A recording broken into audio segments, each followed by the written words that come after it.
Good morning once again. We'd like to welcome everyone to this great event.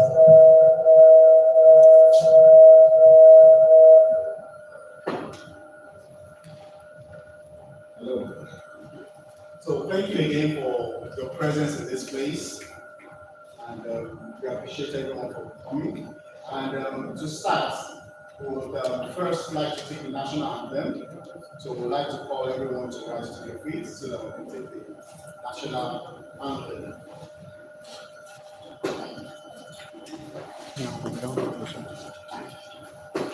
We're taking the Nigeria with Him. That's our new national anthem. Was below it.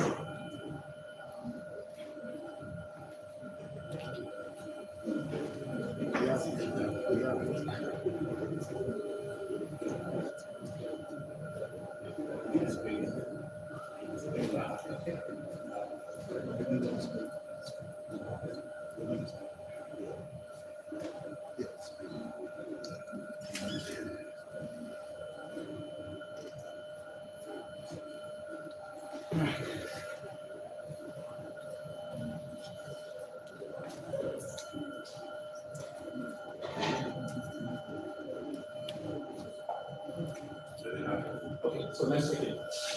Nigeria, we hail thee, our own native land. Though tribes and tongue may differ, in brotherhood we stand. Nigerians all are proud to serve our sovereign motherland. Thank you very much. You're taking over the first time. All right, so before we go further, we're going to set the protocol so that we know we have a standing protocol. Permit me to start by saying we recognize the protocol from the Pro-Chancellor of Dage University, represented by the Dean of Earth and Environmental Sciences, the Permanent Secretary,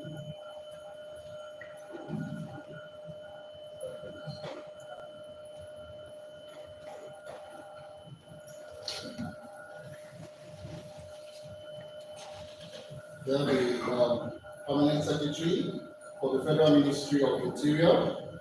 We have our keynote speakers, our BOT chairman, our national president, our speaker and panelists, then the president and council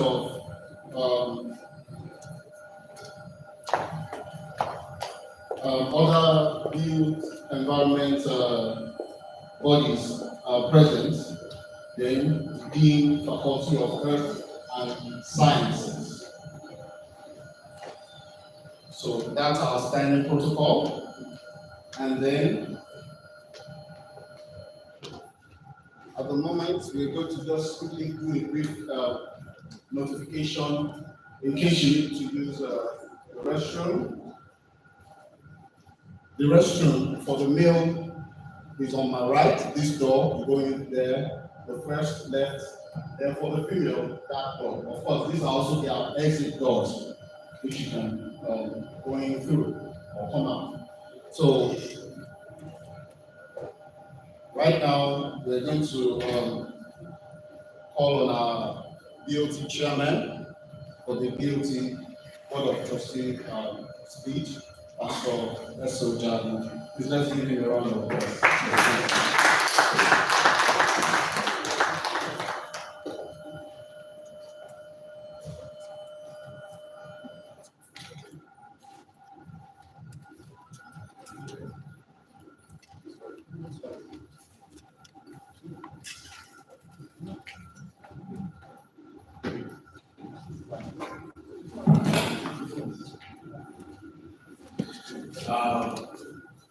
Good morning, ladies and gentlemen.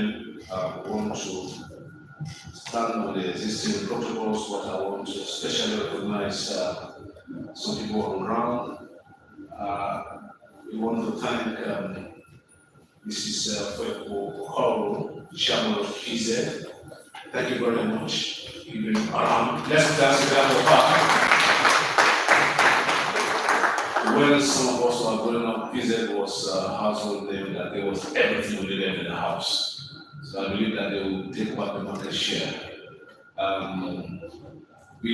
want to also recognize Mr. President, Mr. Paul Erubami. Let's put us together for him. And also recognize the Deputy President, Dr. Olumide. I know, let's put us together. I'm always careful also not to get too close to her because I know she supports and sponsors karate. And then, so you need to be very careful so that it's safe. She looks harmless, but she supports karate. So you know what I mean. So you need to be very careful. Dear colleagues, I want to thank you for creating time to be here, particularly those who are online. And I also am aware of Lara. Lara is online from Europe, the managing director of IFMA, Middle East and Africa. I thank you for your love for development of facility management in Africa. I want to appreciate everybody here on site. It's great sacrifice to be here at this time. Thinking of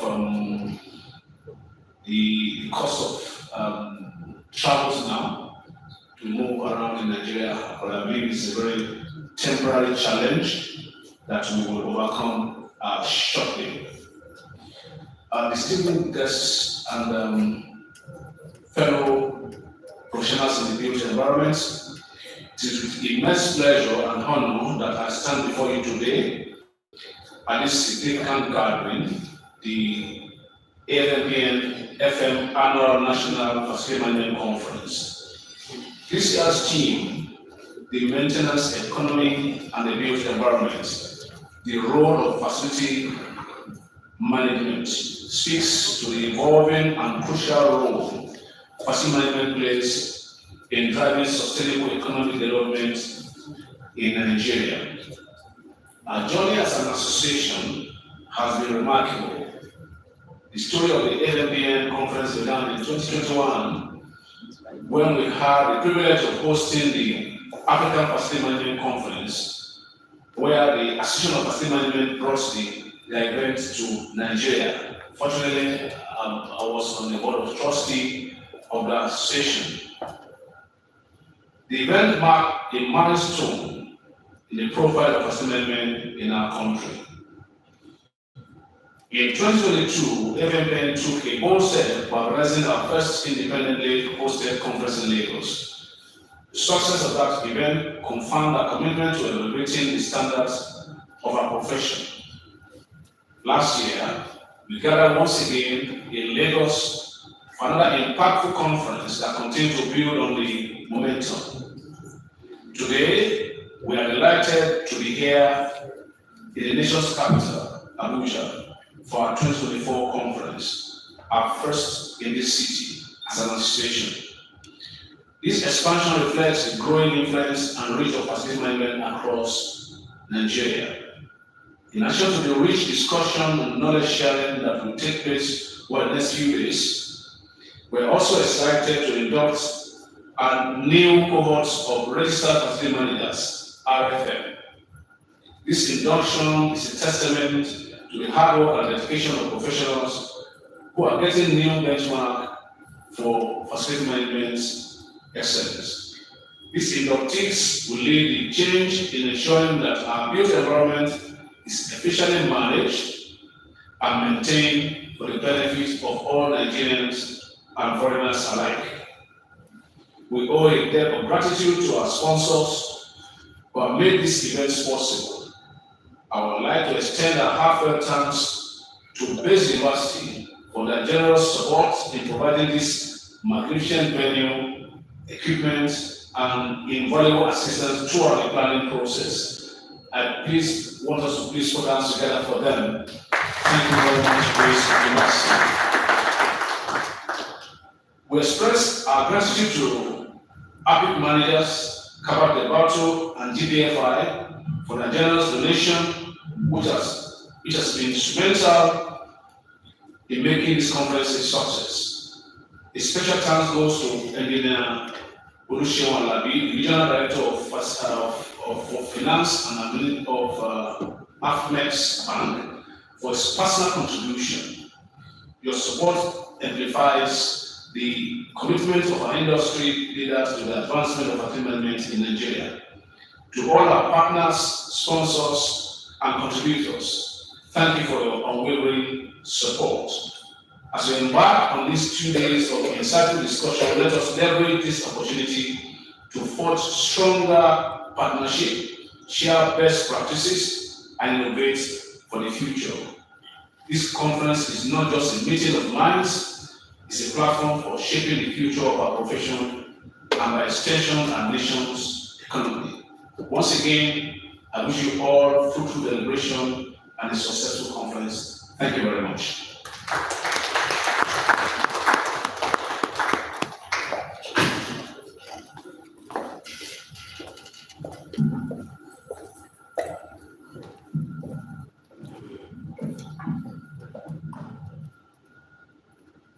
Please let's give our duties another one thing that we probably omitted before we started was introducing ourselves, so we want to do that. My name is Oluseun Alabi, and I'm also a member of the AFMPN. Thank you very much. Good morning, everyone. My name is Tracy Jaja. I'm also a member of AFMPN. I'm here from Abuja, so welcome to Abuja. For people that are anywhere in Nigeria, thanks for being here. So next up we have Mr. Paul Erupami, who is our national president and the CEO of Vaccine Board.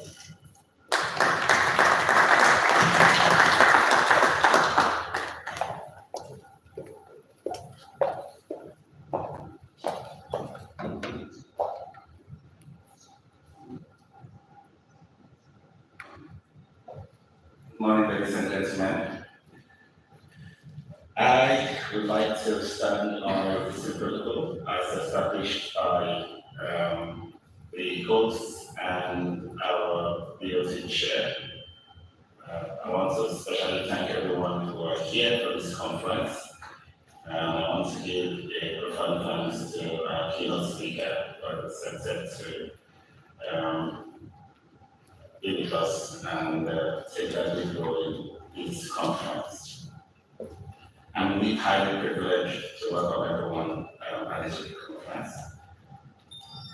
Indeed, we're glad about your arrival in Abuja for those who have traveled from out of town. I'm confident to tell you that what lies ahead will be most enlightening and impactful today tomorrow. AFMPN, as we all know, is the national body of facility managers in Nigeria. We seek to advance the profession through education and advocacy, cooperation, and development. AFMPN seeks to safeguard interests in excellence in management of the built environment by equipping members with such knowledge and skills that may be needed to meet today's challenges and beyond. Ladies and gentlemen, together under the theme, the maintenance economy and the built environment, the role of facility management. That can never be more apt, since it's expected to throw light on the very important role facility management plays in the maintenance and enhancement of the built environment. A very crucial one for our nation's economic and social well-being. Let me extend an exceptionally warm welcome to all the delegates present, and particularly to our distinguished speakers and discussants on the panels that we'll be having, and workshop facilitators who have taken time out of their schedules and traversed both long and short distances to be with us here. The very presence testifies to devotion in the profession of facility management and further commitment to lifelong learning and professional development. This event is especially important for us as we inaugurate the permanent cohort of the Registered Facility Managers RFMs of Nigeria. This is a strategic move that should prove to be the launch pad for achieving our goal of gaining recognition for facility management as a profession of choice in the built environment in Nigeria. I will especially thank all our sponsors and partners, as well as our team of organizers for working this far with us in this journey to finally make this conference real. We are indeed most grateful for such contributions and thankful for the commitment to support facility management in Nigeria. In the next couple of days, we will be exposed to discussions, engage in different conversations and networking for us to understand latest knowledge, trends, best practices in the field of facility management. It's one avenue that we all come together to learn from each other, share experiences, and collectively creating solutions for challenges that we have now and that we will further experience in our profession. Thank you, every one of you, for being here today. It further expresses the dedication to professional commitment to excellence. I believe this conference will bring each one of us a really enriching experience. Let us try to make use of this opportunity to the maximum possible and learn, share, and grow together. I'll just talk a little bit about the team. When we say maintenance economy and the built environment, the role of facility management. This is very relevant because as a nation, the built environment forms the foundation for our being. A structural space built by humans to be used and impacted by them. They need to be put to proper care and management for their best efficiency and sustainability, starting from the home to the offices to the various workplaces that we have. So how does this connect to the maintenance economy?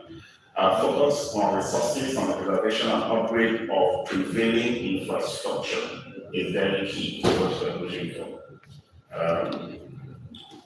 Successive administrations, whether in private or public sector, always want to leave a legacy or a mark of new structures and new projects that later abandoned, not properly maintained. So we are advocating for an approach that's, that is taking roots all over the world, where there's a focus on the maintenance and upgrading of prevailing existing assets.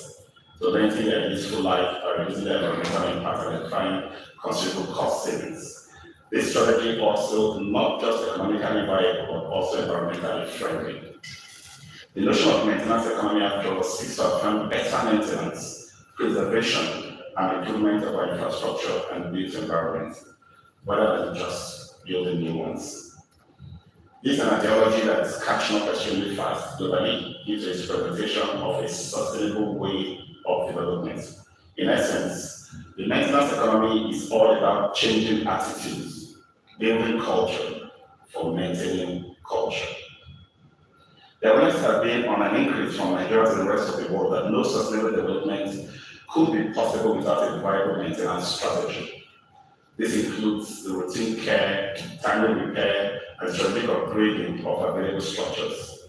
Maintenance will go a long way in extending useful life into those available assets, reducing environmental impacts, and saving substantial amounts of money in the process. Doing this becomes not only economically prudent, but also ecologically correct. So, what role does facility management play in this? We, as a profession, are the nucleus of the maintenance economy.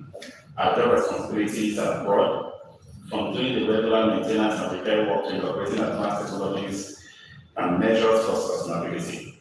In so doing, as facility managers, we ensure that building and facilities will function well and be able to sustain efficiency for the long term. We are stewards of the built environment in keeping it functional and safe, leading to a conducive environment for the occupants.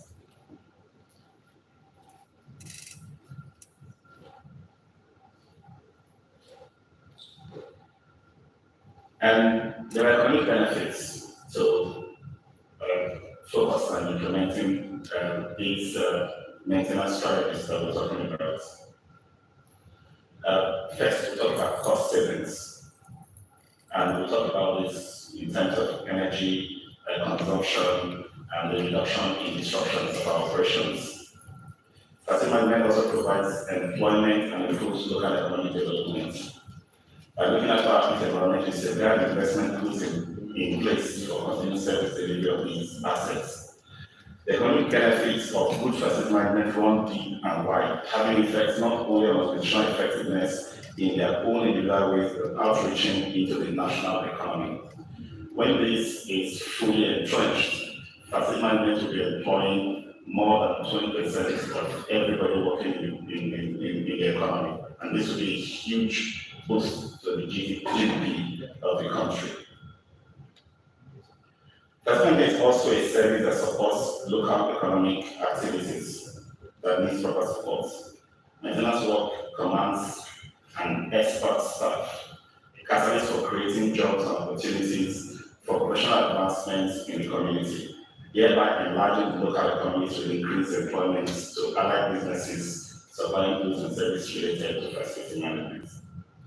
And apart from the economic benefits, good facility management contributes to the general economic well-being of the nation.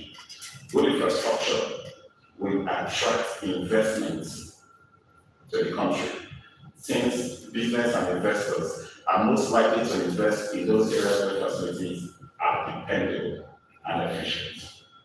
It will result in economic growth from which businesses can benefit and further advance the improvement in the quality of living. And then there are sustainability benefits. Sustainability is protection for the environment, reducing of our impacts on the built environment of the buildings and infrastructure on the environment. It stands today as one of the stronger pillars of facility management. We are proud to be among the leaders in good practices that concern reduced environmental impacts on buildings and facilities through waste reduction, energy efficient systems, sustainable procurement practices, and many more. We'll be ensuring that our facilities are resilient, more durable, and longer lasting, besides taking care of our planet.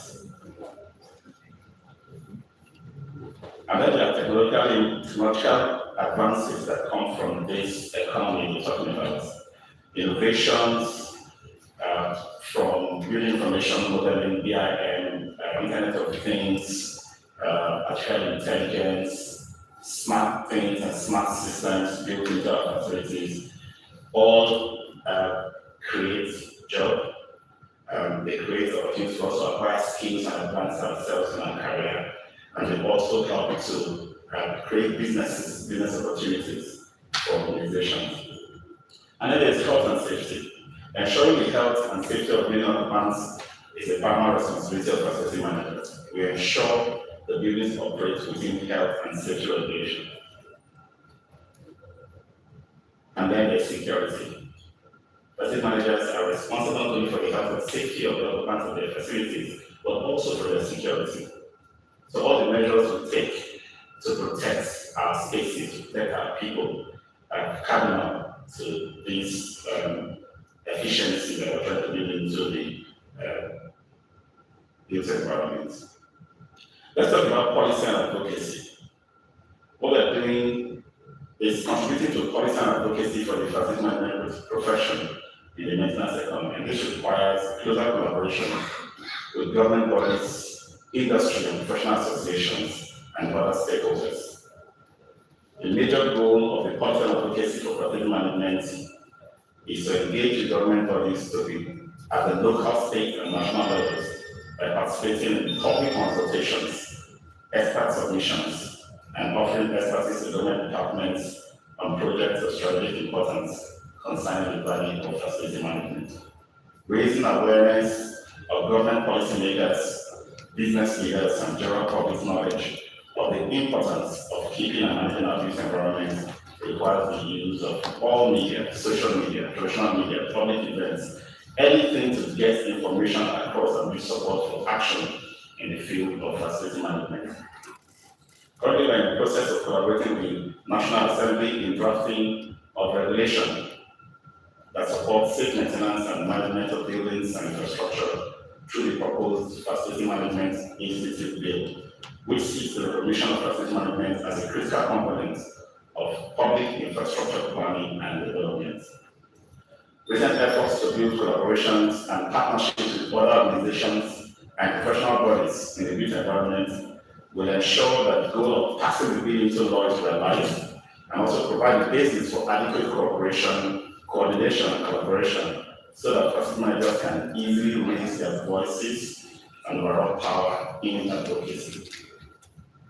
Let's talk about professional growth because we can be talking about this one as individuals. We cannot build on ourselves. Professional development indeed is essential for facility managers to stay abreast of industry trends and best practices. This conference provides an excellent platform for learning and growth.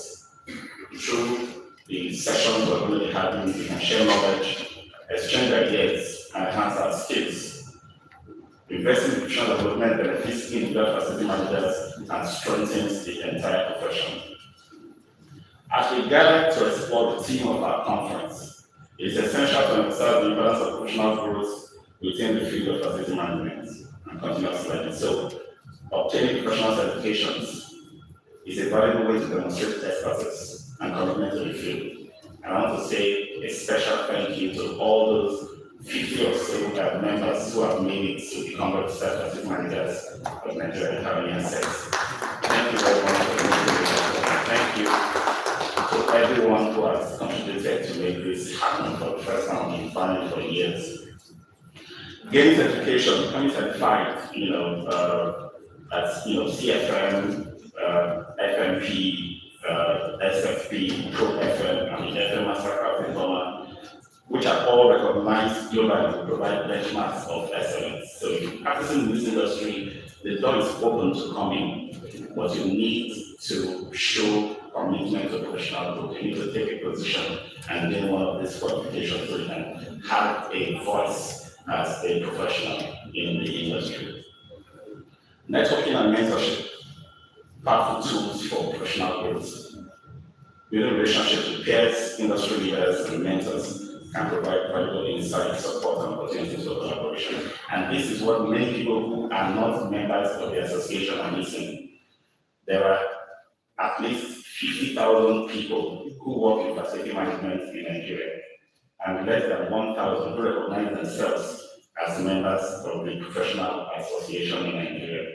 That is just 2%, and that puts us in a position of both opportunity and challenge. Opportunity because we can grow our industry by getting all in our networks to recognize the importance of being members of the association, benefit from the networking and the education opportunities that we get from the association, and also for us as individuals to be able to have all that it needs to accelerate the growth of our careers.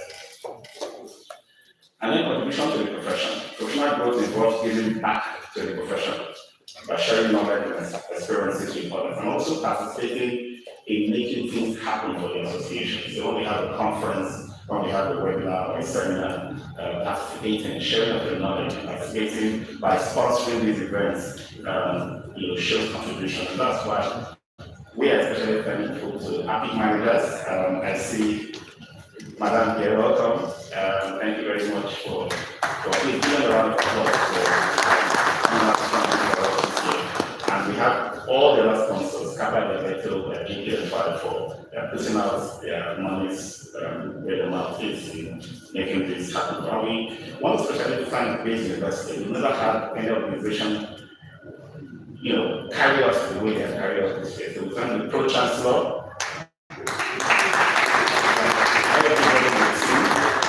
to make this amazing event possible. Throughout this conference, we're going to be learning from success stories. We have the privilege of hearing from experts and professionals who share their experiences and success stories. These narratives are invaluable as they provide real-world insights into the challenges and opportunities faced in facility management. By examining successful projects and innovative solutions, we can gain practical knowledge and inspiration that can be applied to our own practices.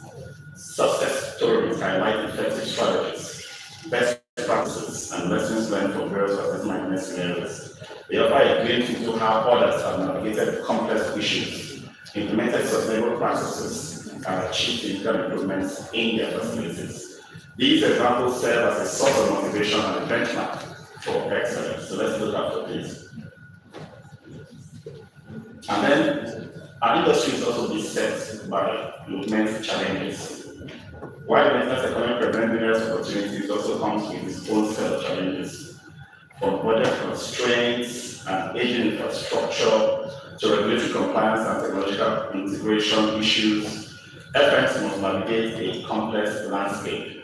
This conference will address these challenges head-on, offering practical solutions and strategies to overcome them. As we navigate the complexities of the maintenance economy and the built environment, it is crucial to acknowledge and address the various challenges that facility managers face. They are multifaceted, including financial constraints, aging infrastructure, regulatory compliance, technology issues, and workforce development.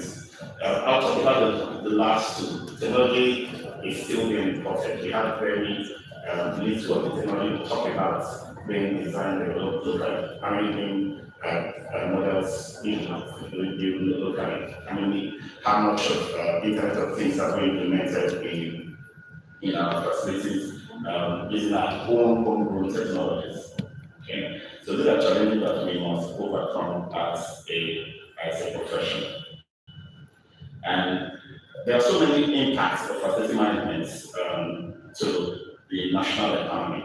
Once we get it right with the maintenance practices, we will not be looking for jobs because the jobs are already here, the problems and issues are already here. We have the resources to fix our infrastructure, facilities that make them work.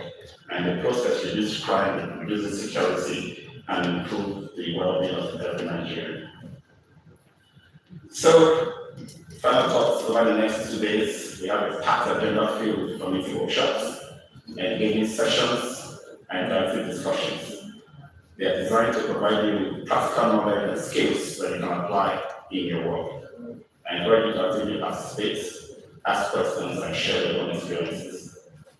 Once again, I would like to thank our sponsors, partners, and organizers for the generous support and hard work in making this conference possible.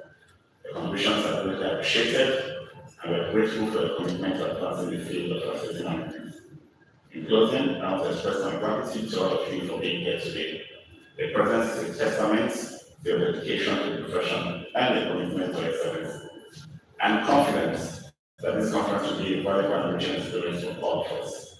Let us make the most of this opportunity to learn, share, and grow together. Thank you, and welcome to the annual conference of AFMPN. Thank you very much.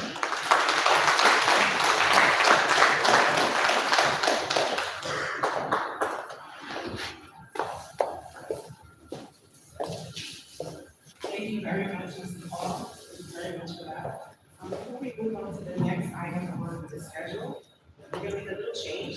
We would like to introduce Mr. Jean General Basil, who's representing Senator Yusuf Dati Ahmed, the project of Bayes University Abuja.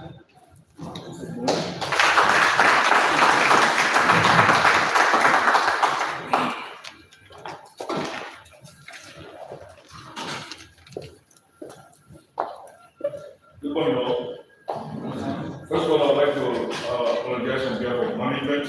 The time I was given to be here was 10 hours. I never knew that I said it before now. Nonetheless, as I've been rightly introduced, I'm Brigadier General Basil Adam K. retired. I'm the Director of Central Services at the Bayes University and the core facility manager for the university. So I think in the absence of the Pro-Chancellor, I will represent this occasion to the university properly. First of all, I'll start by thanking the Pro-Chancellor for allowing me to represent him. As I've been introduced, like I said earlier, Brigadier General Basil retired, the Director of Central Services. The speech is of the Pro-Chancellor to this audience on this occasion. So I will try as much as possible to act it. Nonetheless, when you hear please leave the words to the Pro-Chancellor. I hope I will excuse appropriately. Distinguished guests, esteemed members of the Association of Facility Management Practitioners in Nigeria, honored speakers, faculty members, staff and students, ladies and gentlemen, it is with great pleasure and profound sense of responsibility that I welcome you all to the annual Facility Management Conference of the Association of Facility Managers Practitioners in Nigeria, AFMPN for short. As the Pro-Chancellor of this esteemed university, I'm both honored and proud that we have been chosen to host this year's event. Your presence here today marks the beginning of what I believe will be a highly impactful and transformative gathering for the entire field of facility management in our country. Facility management is a cornerstone of our daily operations at the university, from ensuring that our learning environments are conducive to fostering academic excellence, to maintaining infrastructure that supports research and innovation. The work of facility managers is crucial to our success. We understand the significance of facilities we manage, spaces where ideas are born. Knowledge is imparted and the future is shaped. That is why we are deeply aligned with the mission and vision of AFMPN, and why we wholeheartedly embrace the importance of this conference. The conference serves as a vital platform for professionals across the country to exchange knowledge, share best practices, and discuss the latest trends and innovation in the field. It is an opportunity to strengthen the bonds of collaboration, and as a university, we are keen to take full advantage of this moment to deepen our engagement with AFMPN. We see this gathering as more than just a conference. It is an opportunity to forge lasting partnership between our institution and the association. We are committed to supporting the growth and development of facility management as a profession. We recognize the immense value that AFMPN brings to the table. We are eager to explore avenues for collaboration that will allow our facility managers, staff, and students to benefit from the wealth of knowledge and expertise that AFMPN offers. We envision a future where our students and staff not only attend your events, but also actively participate in the association's activities, contributing to and benefiting from the collective wisdom of this distinguished body. With the leadership of AFMPN, I want to extend an open invitation. Let us work together to build a stronger, more connected, and more vibrant facility management community. Our doors are open to establish a meaningful partnership that will enhance the professional development of our staff, provide enriching experiences for our students, and contribute to the advancement of facilities management practices, both within our university and beyond. In closing, I want to thank the AFMPN for choosing our university as the venue of this year's conference. It is a testament to the trust and respect that exists between our institutions. I look forward to this fruitful discussion. I look forward to the fruitful discussion and innovative ideas that will emerge from this conference. And I'm confident that together we can continue to raise the bar for facility management in Nigeria. Thank you, and I wish you all a successful and inspiring conference.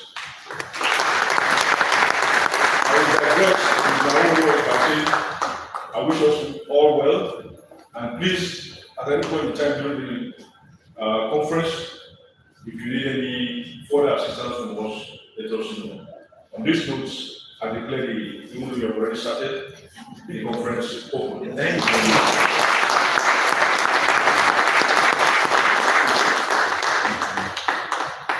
Thank you very much, sir. Let's give him another round.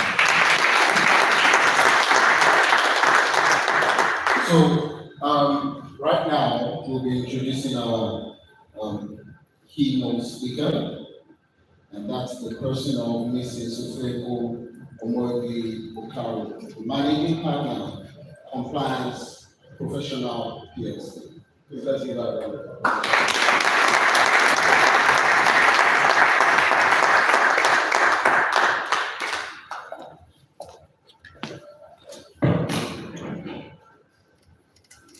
Thank you very much for the introduction to the members, president, and the members of the BOT.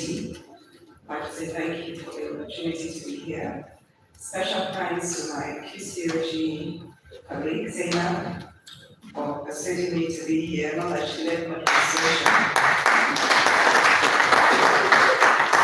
And I'd like to really thank Gates University. I'd like to join the president for the opportunity given to the association for hosting this seminar here. A little bit about this, I must say you are doing your job extremely well. Can we just give you? Last time I was here, we were hosting a robotics competition. Then I was president of the Postgraduate Focus Association. It was a robotics competition for children from all different schools. The national competition was held here. And I found it quite a pleasant environment to be in. Probably that was 2-3 years ago, and I've appeared 3 years after, and I see quite a lot of changes, and you're trying to maintain the environment. I really would like to note that we don't celebrate our own enough, and you're doing well, and you continue to do what you extend our gratitude to the Pro Chancellor we represent. I have 1 hour to do this keynote, and I presume that 1 hour also includes questions and answers. So permit me to structure the 1 hour as I would like to. I'm not typical of your keynote address speakers. Part of it is because I'm really very busy when you invite me to the sessions, so I kind of improvise when I come. I haven't, but it has also done me well because actually in the past I will spend all this time writing this beautiful speech, and then I'll find that people don't read it after that. And then they tell me, oh, you had a very beautiful speech, and I ask them, so what did I say? And they're looking at me and staring at me, and nothing really comes out of it. I say this because I'm sort of changing my mood, so it works for me, and I hope it works for you. But in giving addresses like this, I try to relate it to what your needs are. Try to meet you where you are, and try to understand what I can do to add value for the little time that I'm here. And in talking, so we kick this off by having a session with the president and members of the association. Why are we here? What do you expect of this conference, and what do you expect of me as a keynote speaker? And ultimately, it was really, we've been trying to pass a bill, we've been trying to set up this association, and we went through the challenges of the association so far. And you've done well by being present and getting to where you are, so congratulations to Mr. President. And I understand you have the bill, I think this is probably the third or second time that's been presented, and now another assembly has come and trying to present again. I would like that this is part of, so that is at the background, and I'm looking at all the documents that have been sent. I'm going to try to give you my own feedback on what I see regarding the topic of the maintenance economy and the built environment, the role of facility management. I'm also going to look at your constitution and some of the limits that may be given you. And hopefully there's a paradigm shift in how you've been looking at yourselves as an association. And in that regard, perhaps influence how you position the bill differently. Because I've looked at the bill, and there are quite a number of things I will ask that you look at to ensure the bill. Actually, people feel that they are part of this bill. Because I think we've come to an environment where we feel that you need always to know someone, or you need to pay the price for a bill to be passed. I'm not to say that that doesn't happen. But from my experience in running the FRS, and I use it all the time, even though that was quite a long time ago. And not just in FRS, I remember when I came back from a master's program and wanted to change Nigeria. And I decided to do a talk show program. I didn't know anyone. Walked into a television station, made my case, and lo and behold, they gave me a nationwide television program to drive. And the same still applies today. And I can tell people at that time, we still tell you need to know somebody. So no matter how much despondent you may feel about the environment we are in, you will still find people who want the country to do the way things should be. And that is why you have Base University giving you this opportunity, and there's several of such people around, but we need to find them. And you also need to bring them together so that they're working in your interest to meander through all the challenges that you're facing. So with that in mind, I hope as I present my perspective, and please feel free to stop me. Feel free to put up your hand if you have any questions. I don't want this to be I have a speech and a question and answers. I want this to actually be that you follow me through this journey of an address. And that if you feel that it's complete as possible to carry as many people as possible along. So having set that tone on basically the approach I'm going to take for this address, let me start off with the topic. When you talk about the maintenance economy and the built environment, the role of facility management. Now, this was the first time I was actually knowing that there was even an association of facility management. I've known of builders, I know of property managers, I know of surveyors, I know the estate surveyors, I know the architects. And to be quite honest, I was really delighted that we're discussing the maintenance economy. Because if there's one area of our economy that we say it all the time, and I hear it in speeches and so on, oh, the problem with us is that we don't maintain. We don't maintain enough. We don't do this, we don't do that. And it has always wondered why, first of all, the concept of maintenance.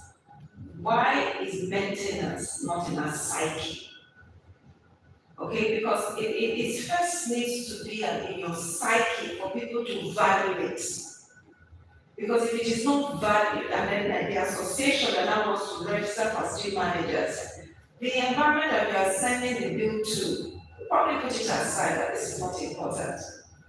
Of course, if FRS wants a bill and they can see tax and it's going to provide revenue, and you can feel it a little bit more because there's cash. First of all, there's cash involved. And cash is easy to hold. But maintenance is not that easy to hold. It's not. And yet, it is deeply important. Deeply important. And so there needs to be a way of translating what looks invisible to visible. I think that's the number one advice.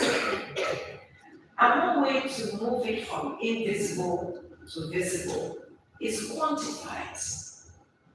Provide the data that we can hold. Because I've gone through all the documents. There was one, I think there was a BFM Nigeria where there was a question, and I think there was some data there talking about, the maintenance being about 50, the industry being about, and this was 2016, 2017 by the way, so that needs to be updated. Talking about it being about 50 billion. Yeah, this is it. What is the real value? There's a question asked to MD, CEO, Air Facilities. What's the real value of the FM industry in Nigeria? I don't think the Nigerian FM put together will be worth more than 50 billion. Is that true? Is that correct? do we know? Now, it depends on how you look at facility management. So I now ask myself, okay, is there a definition of facilities in all the documents I've received? Whether it be bill, whether it be constitution of the association, it's not here. What is a facility that we're managing? Now, the closest I got was the research, a very useful research done by Timothy Tunde Olajuwon of Afunawara University, dated August 2012. And the conclusion of his paper is that the major conclusion from this study is that the focus of facility management practice in Nigeria, like other African countries, is the management of the building components, which suggests that facility management is broader. It's broader than buildings. Now, if it is broader than buildings, which I agree with, and if you just go to you could say the normal dictionary definition of what a facility is, what I got was something such as a hospital that is built, installed, or established to serve a purpose. So the facility goes beyond the building, it goes to the service. So there's a distinction, even though there are buildings involved. The purpose of facility management is to ensure, is my definition, that whatever that service wants to provide, the facility manager is supporting that service being provided seamlessly, efficiently, effectively, and with costs being optimized in such a way so that it is flawlessly managed. So if I use Bayes University as an example, because I didn't just comment lightly and I enter, I feel I'm in an educational environment. The positioning of the buildings demonstrate that. There's easy movement around for the students. It's clean, hygienic, surreal, it's quiet. That's the facility manager is to make all that happen. So it goes beyond the actual, I want to fix a light. It goes to what is that? What is the tone of the light? Does the light go down? Does it go up? It also goes to managing that educational environment in a country where you realize that the people coming in to this educational environment may not know how to use the lights. Not out of their fault, but we don't have standards of the same lights across board, even in the same state, even in the same city. So you need to be able to provide an ambience that everyone can feel that they belong to, regardless of where they're coming from. So for me, facility management is huge. In fact, if you ask me, Nigeria is a huge facility. Nigeria, the country. We can extend it to that level. So fundamentally, it's important that we go back to basics. Because when I read the bill, I don't get a sense that I'm even part of it. I'm a facility manager myself. Ask my staff to help write a draft of it. I'm sure that I'm not a facility manager. I'm a facility manager. Why? First of all, I manage my own. It's a facility. in an environment where there's no power, I have to make sure the generator is working. I have to make sure that I have alternative power supply because the diesel bills are getting high. I have to make sure that the security is working and the cost is not too high. But that I'm not just having the security that is just opening the gates, that I really have security, that the environment is clean. So please ask me, am I not a facilitator? But if I now open your constitution, I'm excluded. I can't do it.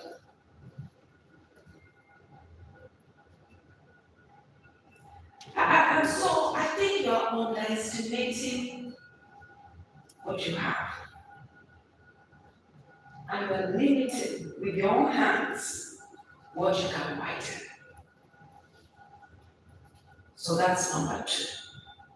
So 1, what have I said? Move from the invisible to what? The visible. I know a lot of architects who are forced to go into building. Why? Because when they draw, I'm not an architect, but I actually have architectural mindsets. I need to see a plan before I build. But very few people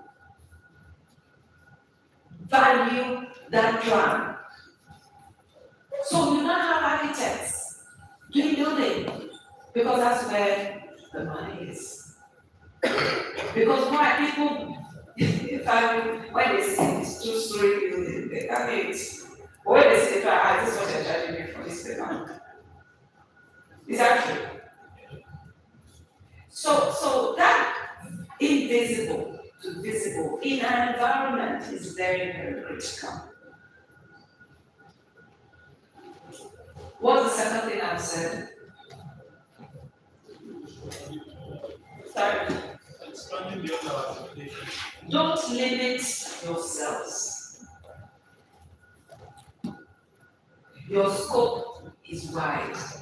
In fact, once you define that scope, there's no competition for you. It's not about competing with the builders because you're not a builder.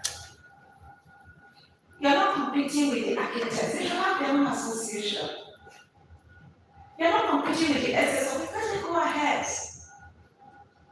There's no reason why a lawyer should not be part of the facility management group. No reason why an accountant should not be.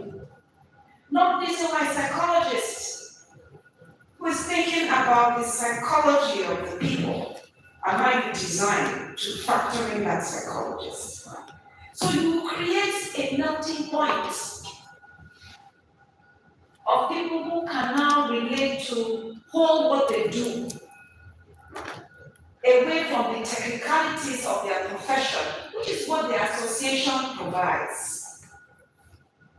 So number 3. So number 1 is move from invisible to visible. Number 2 is do not limit yourselves. Number 3 is what?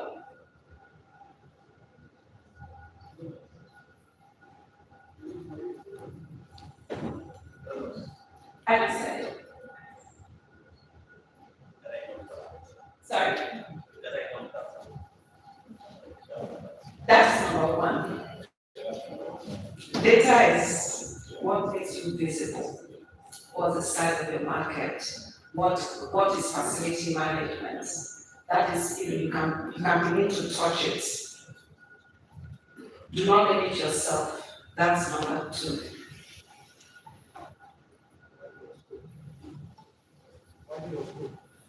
That's number 2. Sorry? I didn't hear you. That's number 2.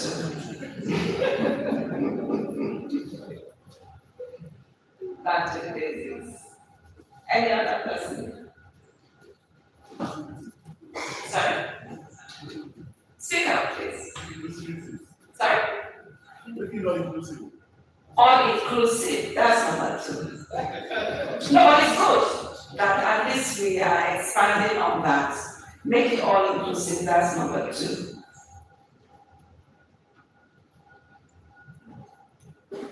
Any other? Okay, so let's hold number three. Okay, so in thinking about what we do, how we do it, remember that facility management is wide. Remember that it's all inclusive, like has been said. And I also think that in thinking about what you want to do, you should have a purpose. Have a purpose. If that may be your number one, have a purpose. I was having a side conversation with a member of BOT, and we were just discussing Nigeria. And a lot of times we say, we've lost our values. I know I've been hearing it ever since I entered secondary school or primary school. I will still keep repeating that. The truth about values is that values are built from childhood. And if you don't, values is not something you just impose on somebody who's an adult. It's difficult. It's very, very difficult. So if we don't have a structured process for building values into the system, starting with when a child is born, as fundamental as even registering that child's birth, but it's also communicating a value. You'll be surprised that even the registration of birth is disputed. Some people will say, no, don't register the birth in the same place the person was born. Go and register the birth somewhere else for different reasons. You've already started creating a dishonest value system. So values are tough to build, which is probably why we keep talking about values and values and values. Very tough. But I think even deeper than values, because I find that you can look at any situation where things are tough, but you want to do something, don't you surmount it. If you're focused on, say you want to move from here to the other end of the road, and you see there's a river there, there's a hill there, there's this there, but that's where you want to go. Don't you find a way? So something being tough should not stop you, and hasn't stopped you. The environment is tough, isn't it? I'm going to just find a way out, one way or the other. Whichever way we decide to go. Because you have a purpose as a person. We have not done that for our country. We can't say that we all, as Nigerians, have a common purpose, that all of us are driving. Whether you are Chief, see your heart, or Ibira, or Yoruba, or Igbo, or Hausa, or Edo, regardless, what's that common purpose? So sometimes we talk about, this person is always traveling, which time? Well, you don't be surprised when people need to make money somewhere and they have that common purpose. Does it matter? Doesn't matter. When they don't that, they don't remember where they're from. So that deeper belief in country and the purpose for why we are together hasn't been defined. And I think that is, and there's an emotional thing about that. I went to China recently, my very first time. One of my boys was doing a retreat there. I've never been to China before, but I've heard about it. And believe me, even there they'll tell you in 5 years, the place has changed. In 10 years, the place has changed. They can feel the development. I talk about facility management. Believe me, that's a place to, in a developing world, because they are supposed to be developing. That is a nice role model that we can build on.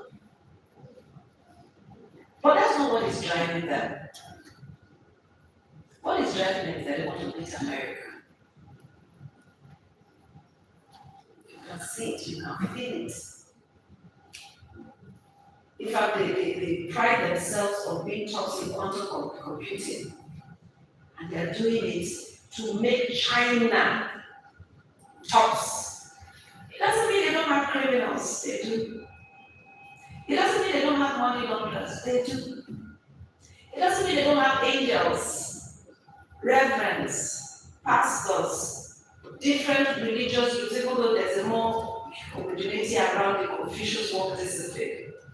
But there's a variety of people. Islam doesn't mean they don't have population. The largest, most populated country in the world, over, what is it, 1.6 billion or thereabouts. So those are just steps, but they have a purpose. And it is important that, and I ask this question even at a rudimentary level, as an association, what is your purpose? Because that is what will galvanize you all together. If I read what we have here, the bill, it says the bill seeks to establish the Nigerian Institute of Facilities Management. I didn't know that it's facilities management or facility management, that's a different discussion. And charged with the responsibility of determining the level of education needed before a person can become a facility manager. Why? You excluded a lot of people in that statement. So why would a National Assembly member who doesn't have the level of education you want pass your bill? Seriously.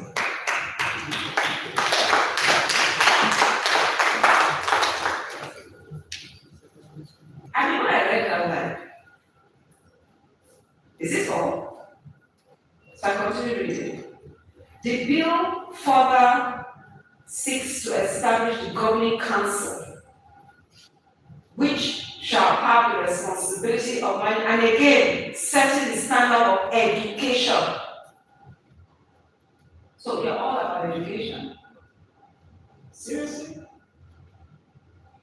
Please put up your hand if you're all about education. Let me see whether I'm just the only one thinking now. All about education. All about, that's all you have. No. That's the first line.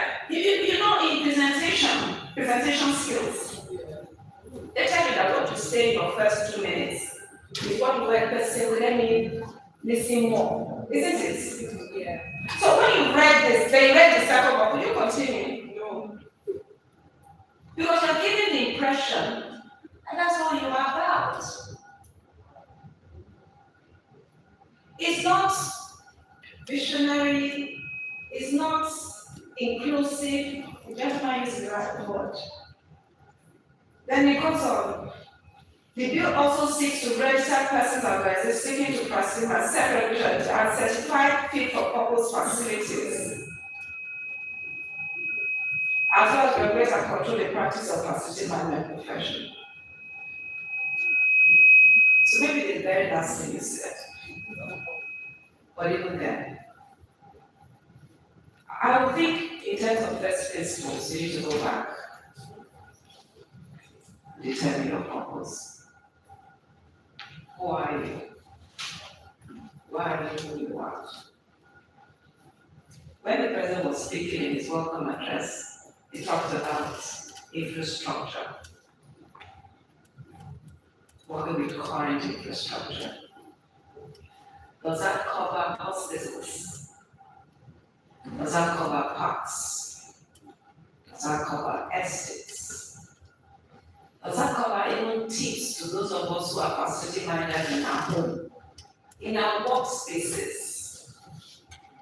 to give us ideas what we can do.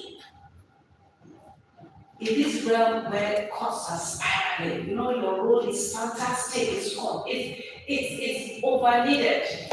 People don't know what to do. They don't know how to manage their costs.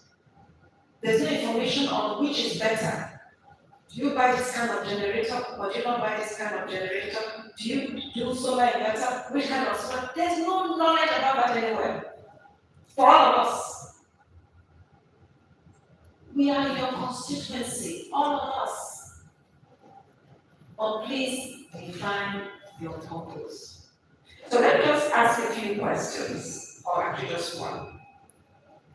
If anyone in the audience wants to say, well, this is my understanding of my purpose, I would like 3 people to tell me what their understanding is. What's the purpose of this association? 3 people. I understand purpose is different from vision. It's different from mission. It's the why. Why are you even together? Not so much in what you now want to achieve, but why are you even together? Anyone? No one?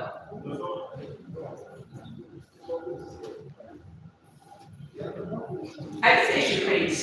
No, I mean, because. No, it's up to you if that is what you want, but please. Okay, No, can you give him the mic? Go ahead. I think I shouldn't be saying anything out of this. No, don't Because say that. this is our purpose. No. What is your Not for understanding? the association. Yes, you as a person. And if what you think as a person is what is written, no problem. But I'm asking you as a person. If I wake you up, what is the purpose of your association? Okay, I'm trying to understand what you're trying to say. What is the purpose as a person joining the association? Or purpose for my life as a whole? No, because. No, I'm happy you're asking. Yes. But let me repeat. Okay. What is your understanding of the purpose of the association? And I don't want you to be reading leaflets. I want it to come from you. Okay. All right. Okay, so one of the purposes of the association. Not one. Not yours.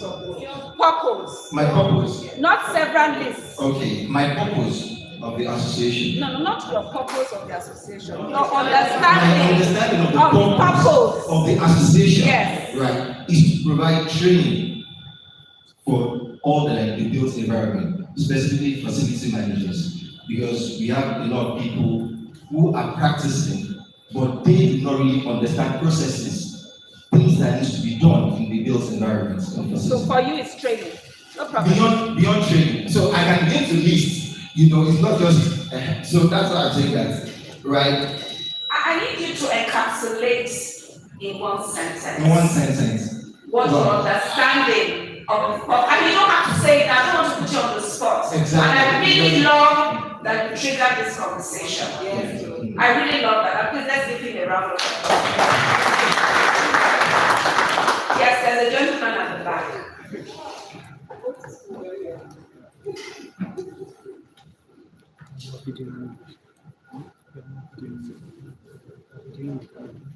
For me, it's all about cooking because of the most I'm in food now. That's cooking the cost of living. Like the house we were in, how you to manage it properly, manage the cost. You just mentioned generator, what kind you should use, especially in this very economic climate, price of things are skyrocketing. Then you just want to know what to do to bring that cost of living. So for you, it's to basically cost optimization, cost reduction in whichever space you find yourself. Let's have one more. Yes, a gentleman in there. Oh, no, lady. Let me be gentle. Get the man in blue suits, but let's have a female perspective. So yes, right. In my own idea of this is just visibility, Sorry? visibility Visibility. to practice in the country. Facility management as well. What does that mean? Could you explain? Making known Okay, okay. to That's the purpose, or that's what you need to do? purpose of the association of this association. To make it known. Yes. I think making it known is something you have to do. But what are you making known? What is it that you do that is your purpose that you want to make known? I don't know if you get it. Facilities management, the profession, facilities management, to make this association known. Okay, all right. Any more? Yes, did you?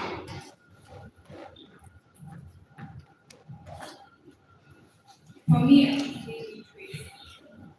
say Jesse, For me, I would say literacy because the facility management company is all about training, okay, and also letting people know how they are supposed to find this setting management of facilities. So I think literacy. Okay, so when you say literacy, could you expand on that? I wouldn't want to use education because education is a part of literacy. So you can't be educated without a skill. So when you say literacy, you mean education, skill, emotions, and also finding. Okay, so can you put it into a sentence? But literacy is just a word, so what is it about literacy that is the purpose of the association? I'll go with the words of the first person that he was unable to put his words together Okay. in terms of training. So when you're training someone to be different, but there's certain goals that you want to achieve. Okay. Okay, so what you said was you are training the professionals on the goals. So it's training professionals. Okay. Any other different perspective? Yes, the DOT, let's not ignore the DOT member.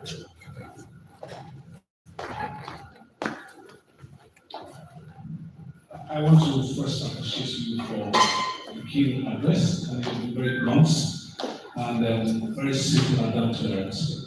Like the gentleman that started the discourse said, the purpose is to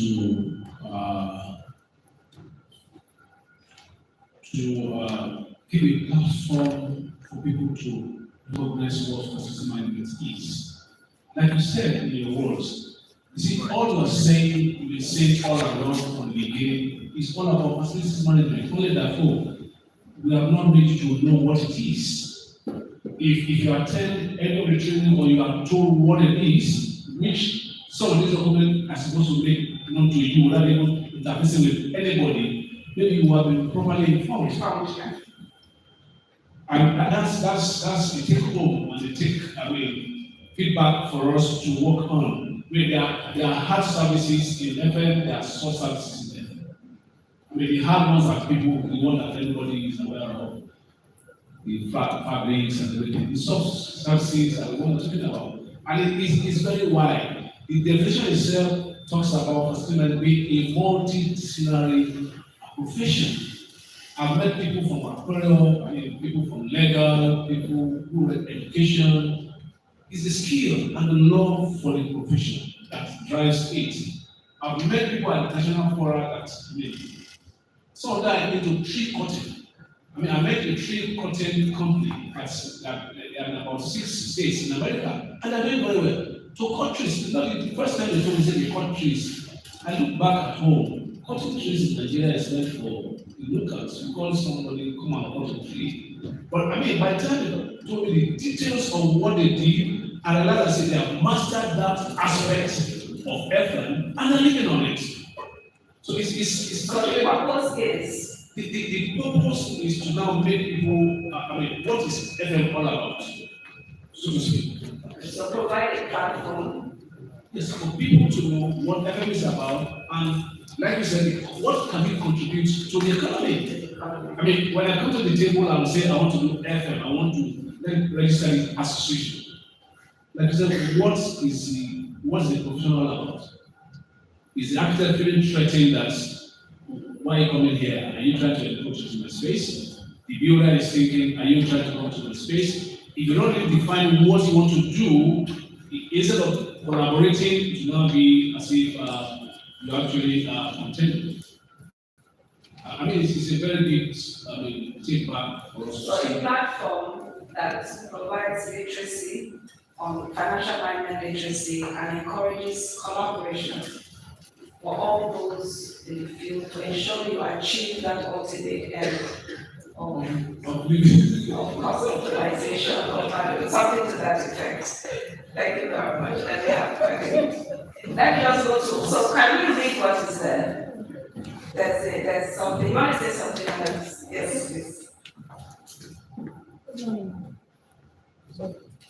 Now speak up, please.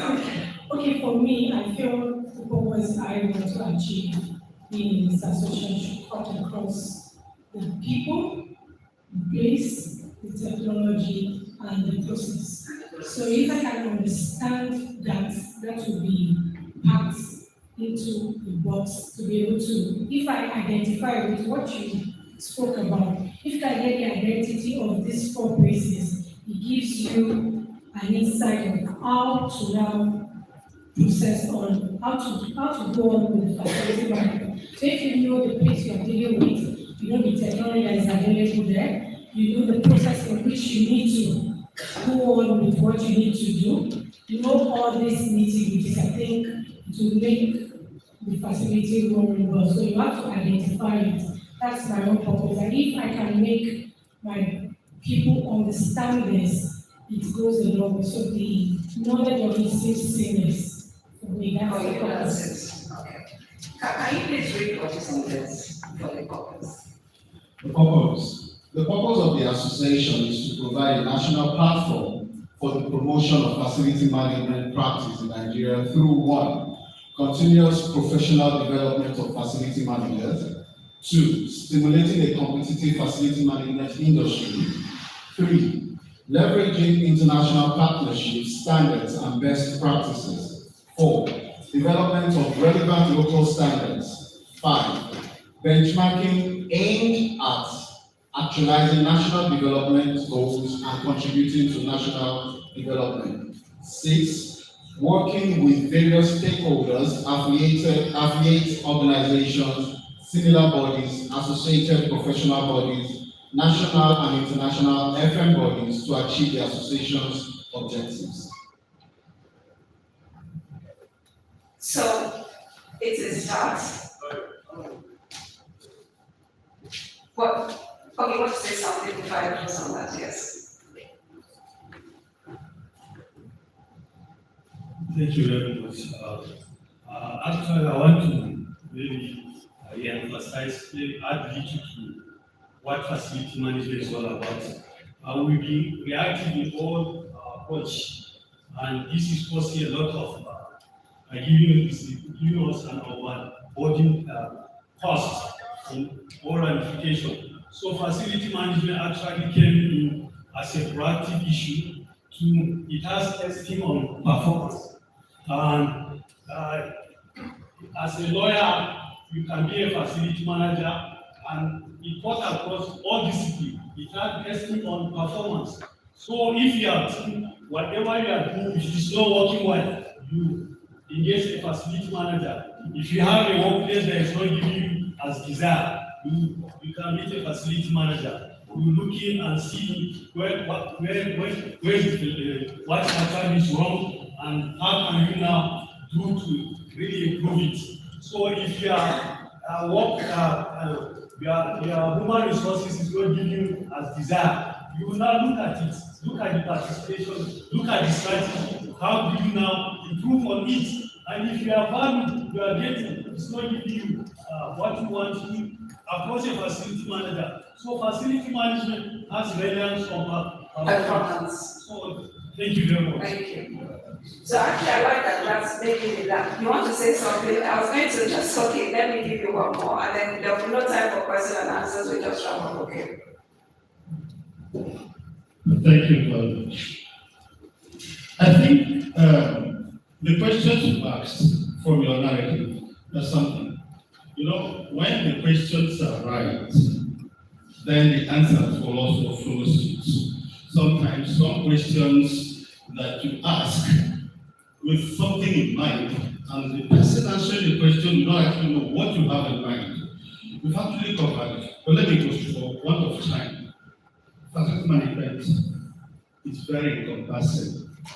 And you asked about who is the facility manager and all that. We are all born facility managers. By default, we are facility managers. The number of us start practicing facility management from age 3 or 4. When you start taking care of your toys as a baby and all that, that is facility management. And again, some persons make the mistake of thinking that maintenance managers are facility managers.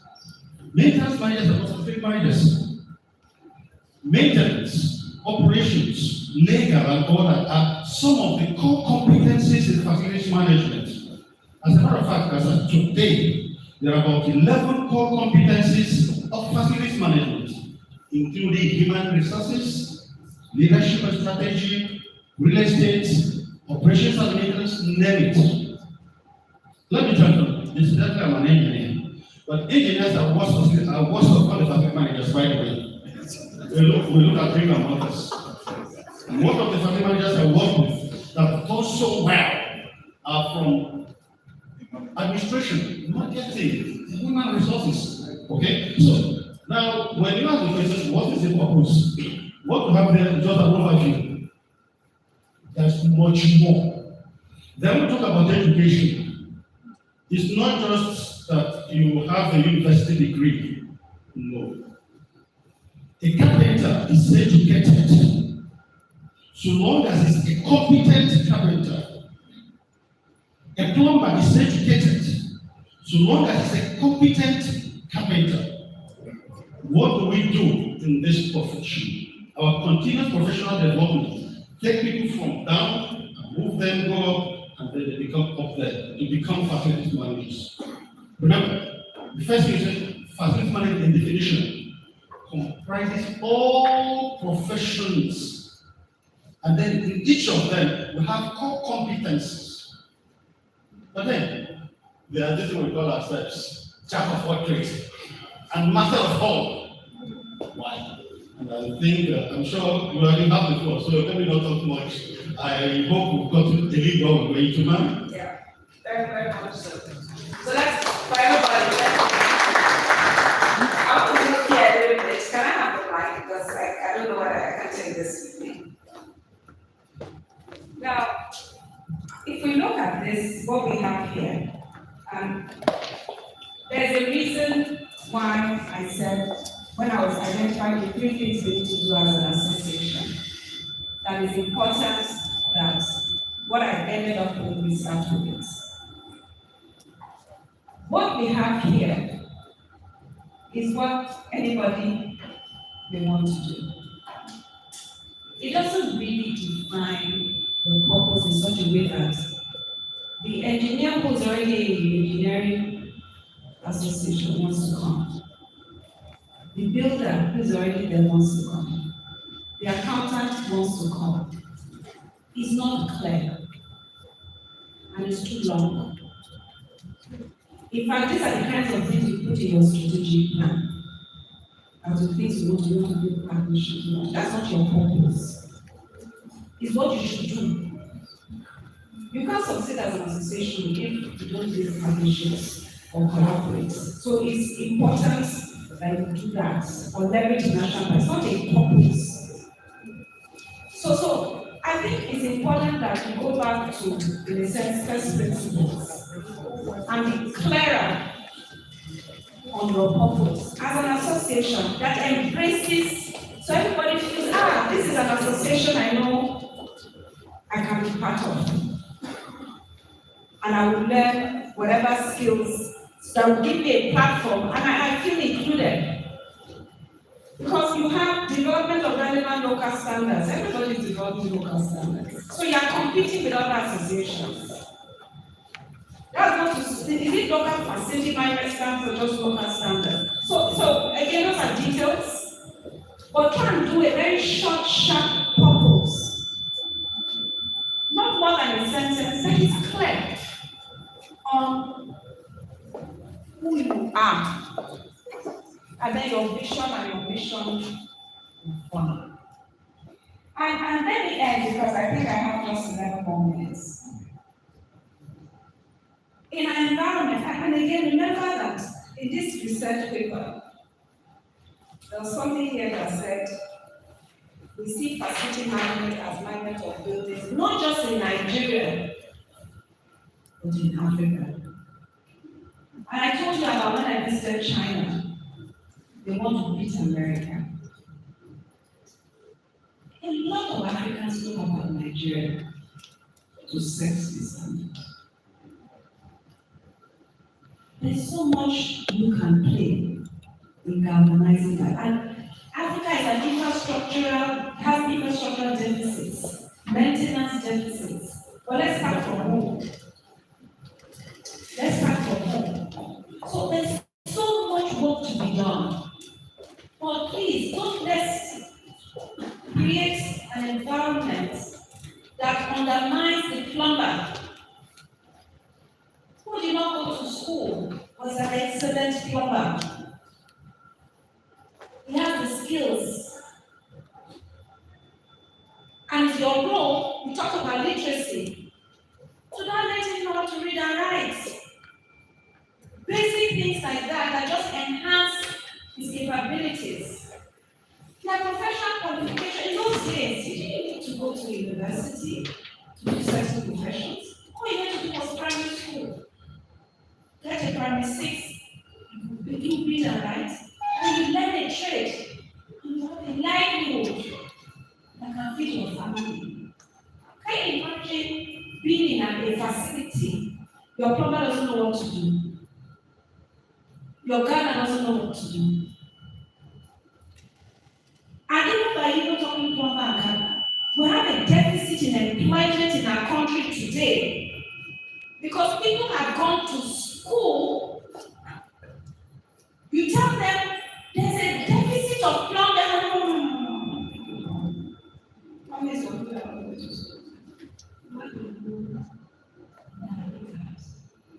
You have a goal to build Nigeria to a standard of facility management that you end for.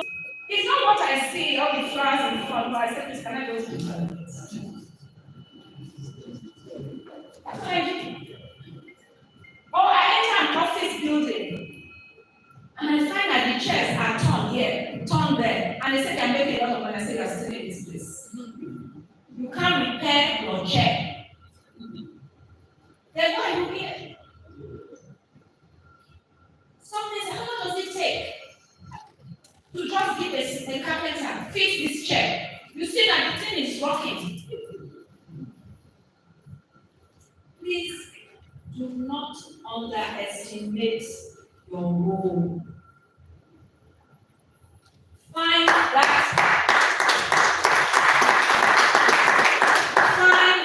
purpose that embraces what you do, elevates it, move the invisible to the visible,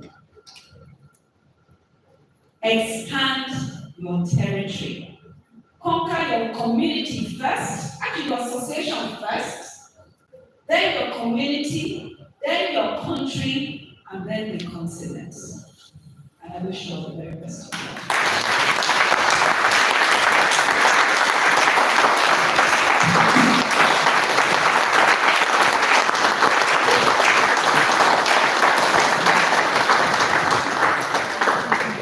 Please shall we rise and give her a very loud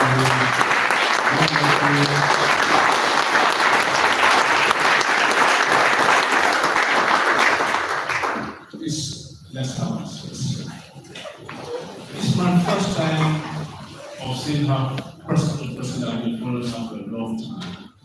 And I want to say that I'm not disappointed. This is a very practical keynote address. Very practical. And the summary I take from this, madam, is that we have not been communicating. I think I'm speaking, we have not been communicating, and we need to communicate. And A write-up from that is that she has helped us to appreciate Bayes University. And I want to also appeal on behalf of the Board of Trustees and the National Executive Council to appeal that we will need her support and her services to help us to communicate. Am I speaking our minds? Yes, And the year is habits. Like they say, the year is habits. We will definitely need your support and assistance to help us communicate properly. We know it's going to eat into your very busy schedule, but we will please want you to make this grow. For many people seated here and online, it's a hard desire to bring this together to make this work. Now you have said the right thing. I've said a few African countries, like I told you, some of our Board of Trustees members and some other African countries. If you look forward to Nigeria to give the leadership role, they want to see us ahead. And like you said of China, China has a primary purpose to beat America. I've met Chinese guys in UK, in America, and they're taking pictures. Not of people, of infrastructure, of joints, of. At the point I was wondering, are these so crazy? They're not taking pictures of. No, we will take picture of us, snap it here. Snap it. They are taking pictures to go and replicate and do better. It took time before I realized what they were doing. I believe that now is the time for Nigeria to rise. We've not been communicating with all the stakeholders. We need to communicate. Communication needs to be properly done for you to pass your message. I want to appeal once again, and I believe that you have taken our appeal. Madam has shaken her head. So let's put hands together for her. That's all we need for an answer. Once again, thank you to Hadia Zainab Salim for making this possible. So you are going to be the licensing officer and coordinator that I'm going to hold on to your wrapper, but I need all the protection because she's in the karate.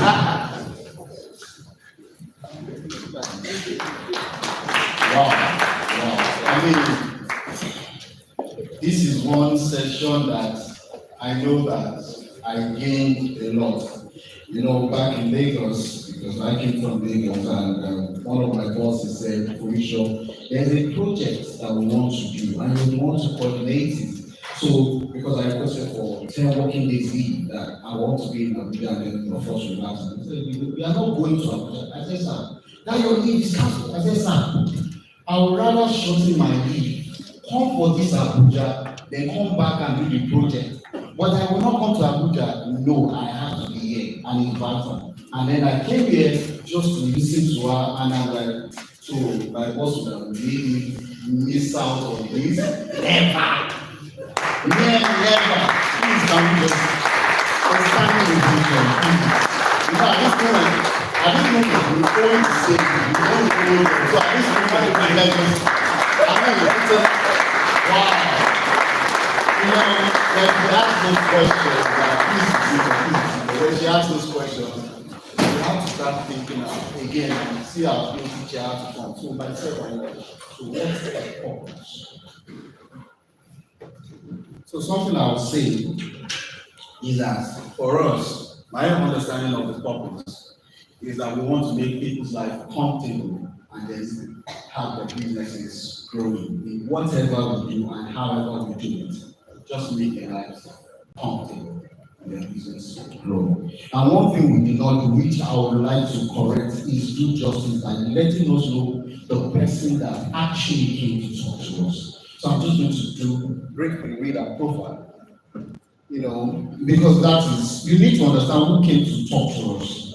You know, Mrs. Okaru is the group CEO and co-founder of CPP Group, chairs the Nigerian Tax Research Network, sits on the Presidential Fiscal Policy and Tax Reforms Committee, and is a member of the board of the International Fiscal Association. She holds a first-class bachelor's degree in accounting from the University of Lagos.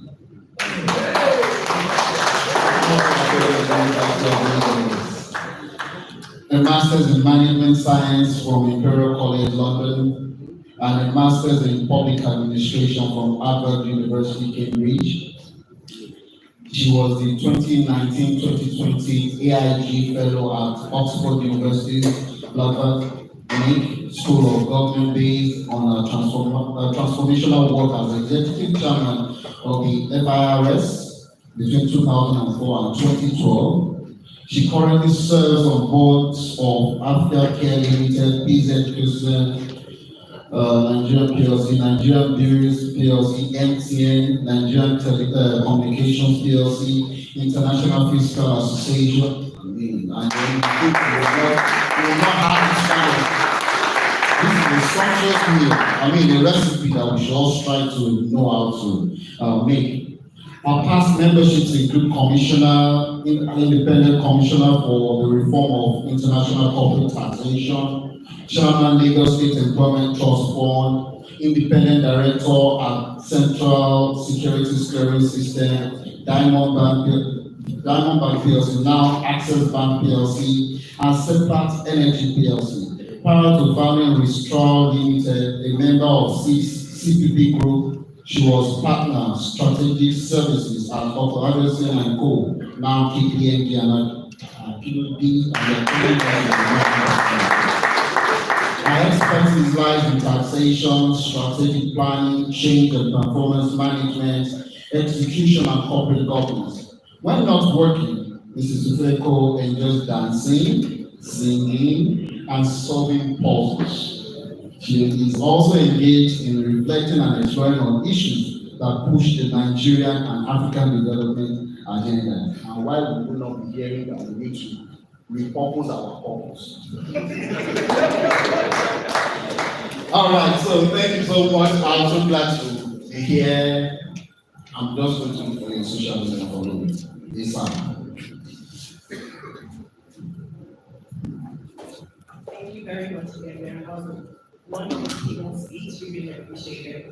The next person that we have coming up, the next speaker, is Dr. Aishatu Gogo Ndayogo, who's the Permanent Secretary of Ministry of Interiors. Dr. Aishatu Gogo Ndayogo was appointed Federal Permanent Secretary by the President and Commander-in-Chief of the Federal Republic of Nigeria, President Bola Ahmed Tinubu, GCFR, in 2023, and currently serving as Permanent Secretary in Ecological Projects Office after serving as Permanent Secretary Ministry of Interior from January to August 2024. She has an MSc in Poverty Reduction and International Development from the University of Birmingham, United Kingdom. She has attended various academic and professional courses globally. She commenced her public service career in National Poverty Eradication Program, NAPEP, Lagos, before being deployed to NAPEP headquarters in Abuja, where she served in various capacities. Subsequently, she served at various federal ministries, including the Federal Ministry of Finance and International Economic Relations, IER Department, Federal Ministry of Agriculture and Rural Development at the Project Coordinating Unit, PCU, Federal Ministry of Humanitarian Affairs and Federal Ministry of Works and Housing as Director of Special Projects Unit, SPU. She's well-traveled and attended courses and trainings all over the world. Over the span of her career, she has worked with local communities, state governments, donors, international development partners, international NGOs, and national NGOs to implement strategies that alleviate poverty and help to improve the well-being of the common man. She volunteered with the Nigerian Air Force Officers' Rights Association, NAFOWA, in various capacities and is currently a pioneer member of the Governing Council of the Ahmed Katiki University, Katiki Kwara State, Nigeria.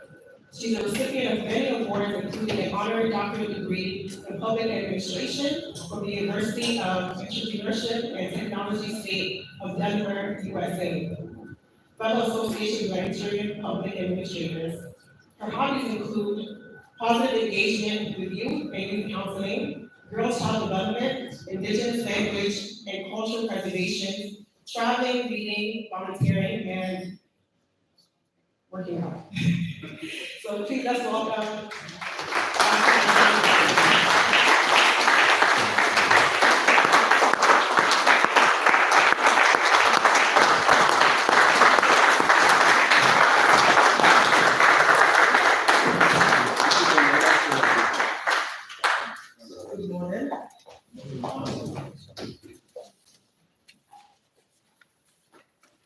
Chairman and Board of Trustee members of Association of Facility Management Practitioners in Nigeria, esteemed guest speakers, particularly the keynote speaker. You make talking to people seem so easy. My colleagues and directors from the Ecological Project Office, audience, students, ladies and gentlemen, good morning. My name is Dr. Aisha Chibukundaiko. I'm the Permanent Secretary, Ecological Projects Office. So, why I am here?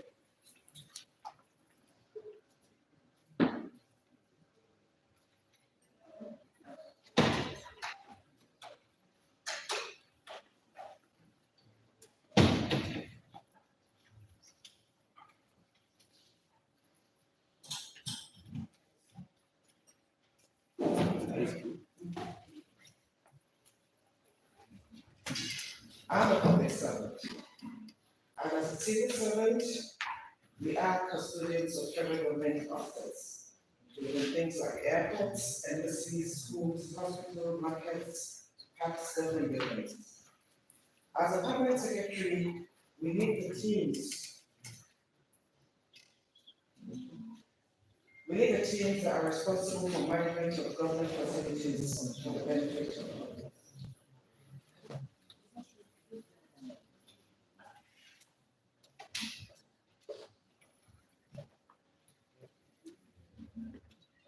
We have shared goals, whether it's a government office or commercial building, both civil servants and facility management professionals aim for efficiency, sustainability, and resilience in operations.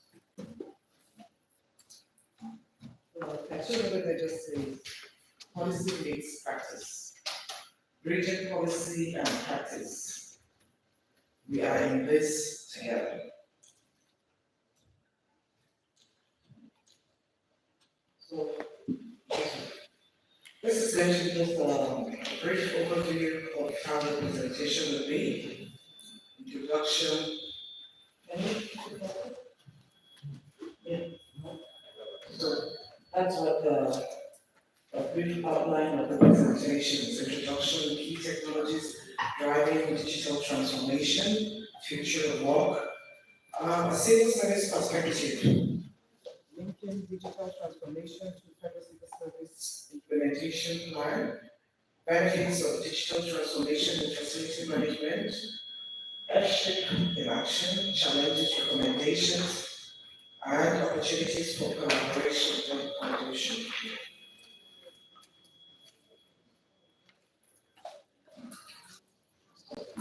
Introduction. Facility management, from what I understand, is a multidisciplinary profession whereby we're managing physical assets and infrastructure to ensure functionality, comfort, safety, and efficiency for the end user. Digital transformation means harnessing the rapid technological advances of the fourth industrial revolution, particularly integrating digital technology into all aspects of business, leading to major changes in operations and how value is delivered to stakeholders. Digital transformation in facility management involves integrating and adopting various technologies, such as the Internet of Things, artificial intelligence, building information modeling, and smart sensors and automation to improve operations. Here is just an example of what could be done using digital technologies.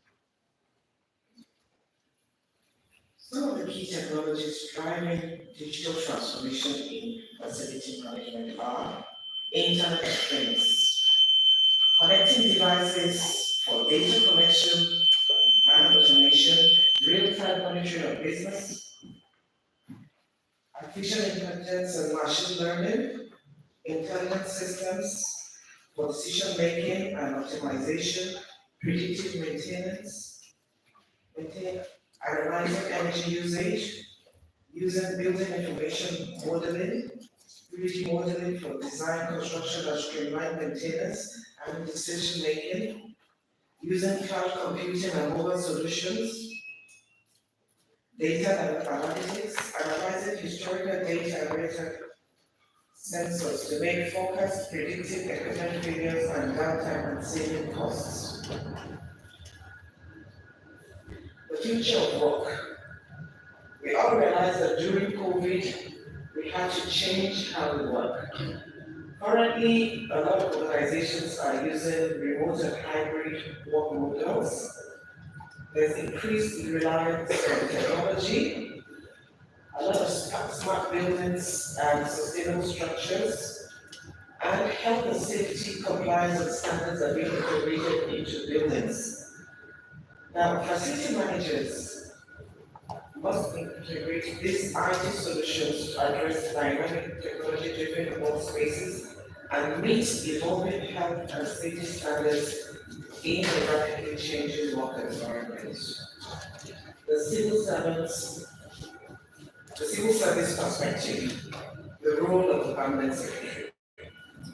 A permanent secretary is a high-ranking civil servant and administrative head of a government ministry. We oversee policy, implementation, and day-to-day running of government operations. Now, civil servants are responsible for ensuring efficient delivery of government policies, managing public funds, coordinating staff, and maintaining public sector accountability. We ensure there's alignment with federal government policy, and we ensure that we lead in carrying out reforms aimed at modernizing the public service. Now, the influence of digital transformation on the civil service is that the permanent secretary must ensure that strategies and initiatives for digitization of services are carried out, ensure that operations are modernized and maintained effectively through technology while ensuring that adequate funds are appropriated to drive the process. We carry out facility management of government buildings. We manage physical infrastructure, coordinate maintenance activities, ensure compliance with health and safety standards, and other things such as insurance. And linking, as civil servants, we are guided by excellent rules and laws, all derived from the Federal Constitution, from public service rules, financial management, and from time to time, we have reforms. Currently, the reform ongoing in the Federal Civil Service is called the Federal Civil Service Strategy and Implementation Plan. This is for a period of 2021 to 2025. And it is designed to modernize and improve the efficiency of Nigerian civil service. It is hinged on 6 pillars, which are capacity building and talent management, performance management, IPPIS, that is the integrated payroll and HR system, innovation, digitization, and staff welfare. It aims to create a more dynamic, responsive, and accountable civil service that can meet the evolving needs of the public and government.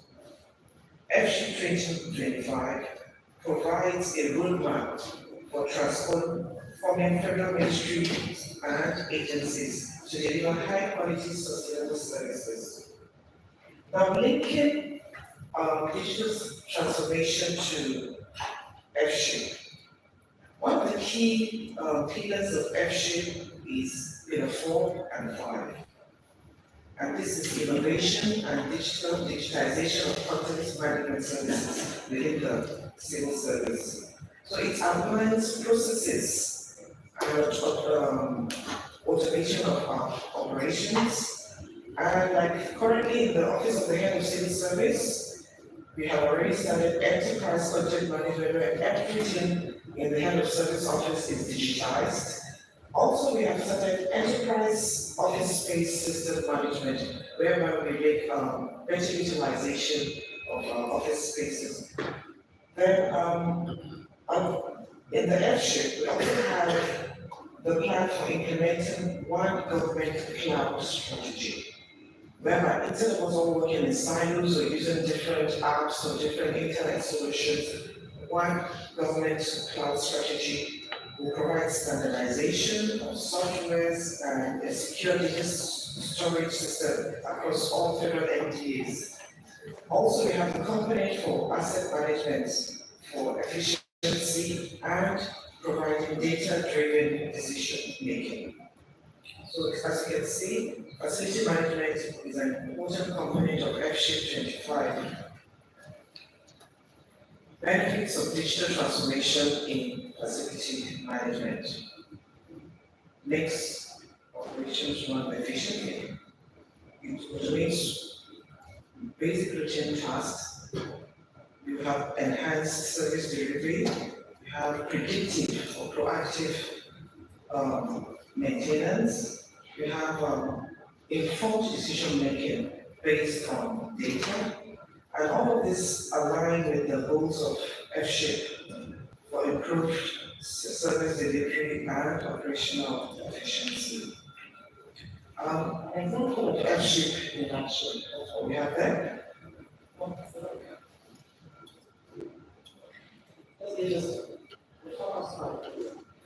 Gives a small case study, like what you could do using digital technology to manage a federal secretariat, say in Yobe State. A federal secretariat is a complex of buildings housing multiple ministries, agencies, and offices. And there is always a challenge of managing such facilities effectively and ensuring that there's enhanced use of funds. Also, occupant satisfaction and safety. So when you have a digital solution, you can deploy a comprehensive digital facility management platform.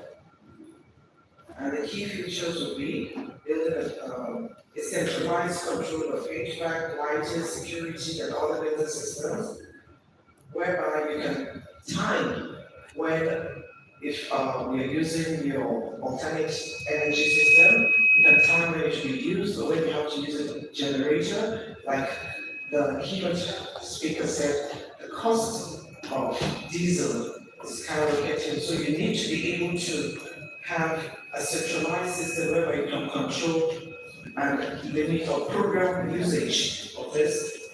Internet of Things, real-time monitoring of energy consumption, ensuring that you know when to service your equipment and all, deploying mobile apps whereby employee can have access to facility services, predictive maintenance. We shouldn't always be reactive, we should always be then energy management. Expected results could be reduced energy consumption, improved occupant satisfaction through enhanced comfort and responsiveness to service requests, increased operational efficiency and cost saving, enhanced decision making, and improved sustainability and environmental impact. Some of our challenges.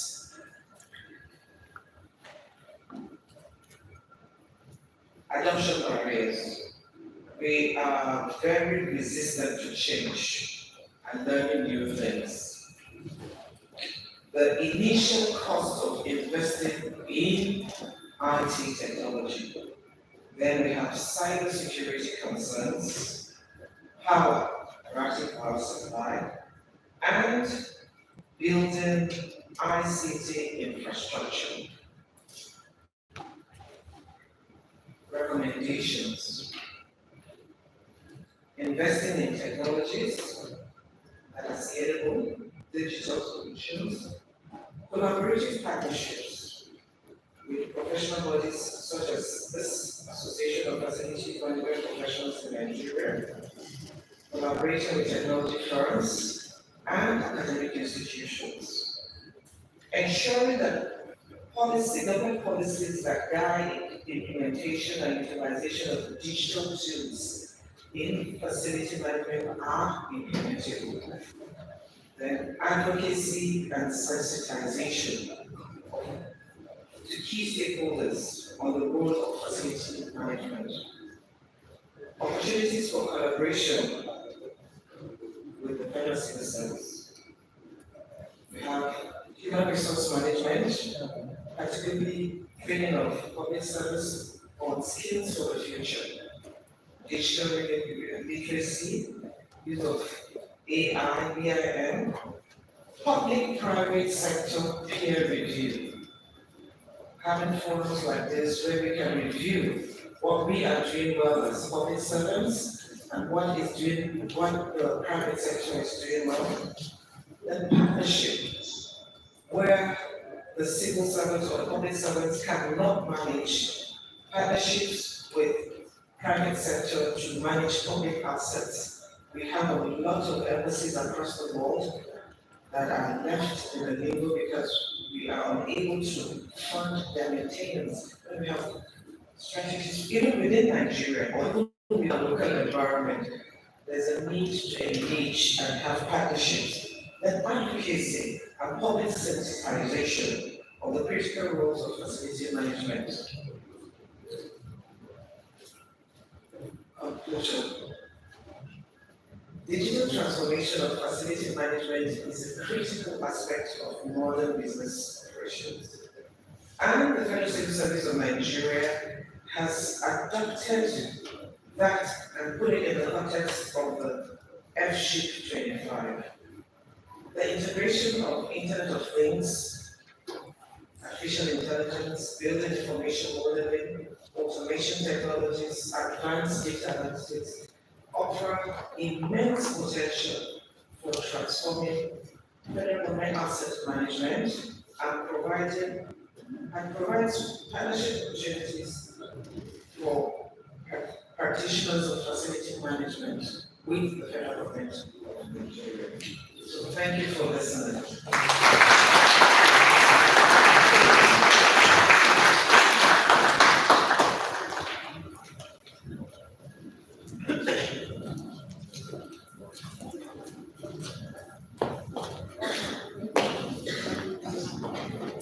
Come and take pictures. I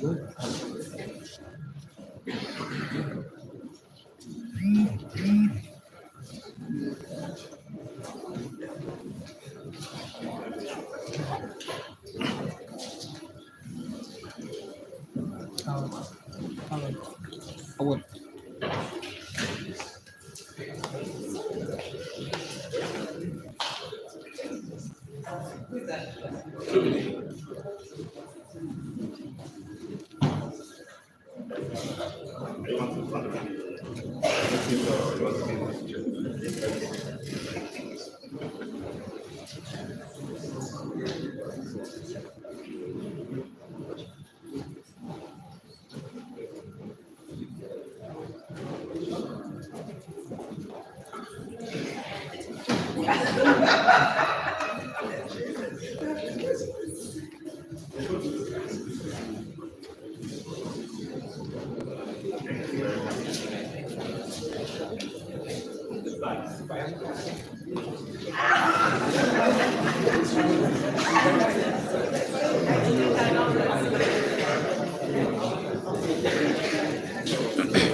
Wow. Please, can we just give out another round?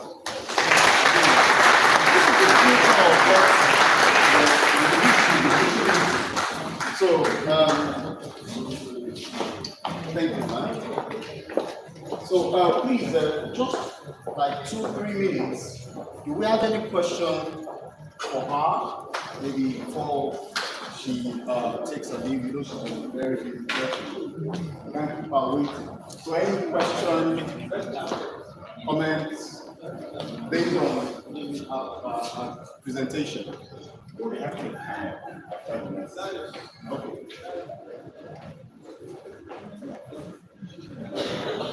Wow, okay. So we actually need to recognize the presence of the entire that came in our and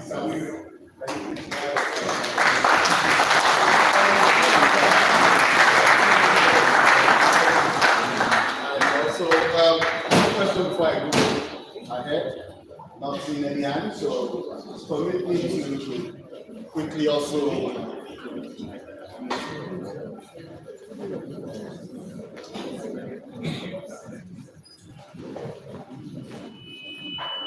okay, so before we call our next speaker, I just want to quickly recognize the presence of a few dignitaries with us.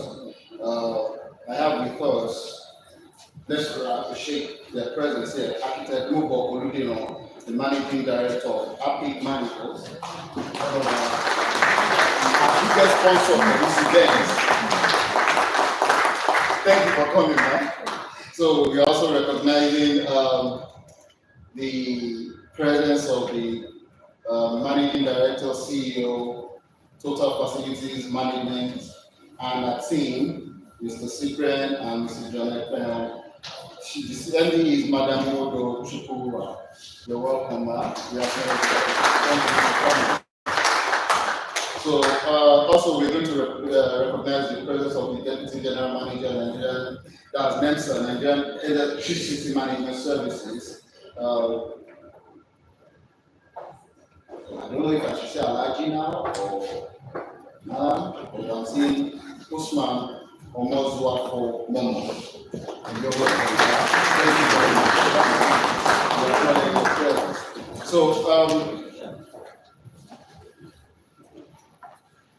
we're going to take the next speaker now. And I hope you're enjoying yourself because I don't know if you're not, you're in for a big time. So, we're going to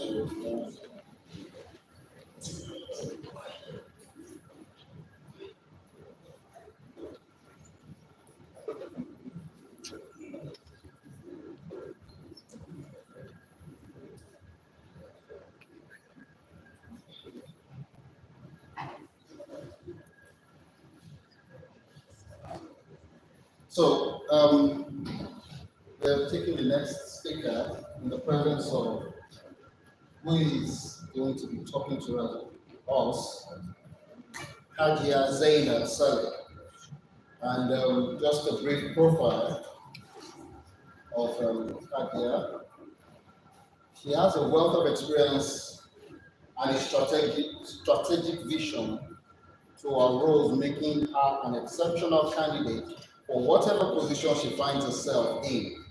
With over 2 decades of multifaceted experience in hotel management, facility management, property management, general administration, operation, logistics, business development and consultancy, and records management. Our commitment to excellence and ability to drive results are evident in our oversight of over 200 employees. I mean, if someone has 200 employees in the Nigerian economy today, you better listen. It is both an admonition and an instruction. So, 200 employees, boutique, hotels, residential estates, and numerous successful initiatives where she has consistently driven growth and operational excellence. Academic and professional credentials underscore her expertise and commitment to excellence. She holds several key leadership positions in different organizations.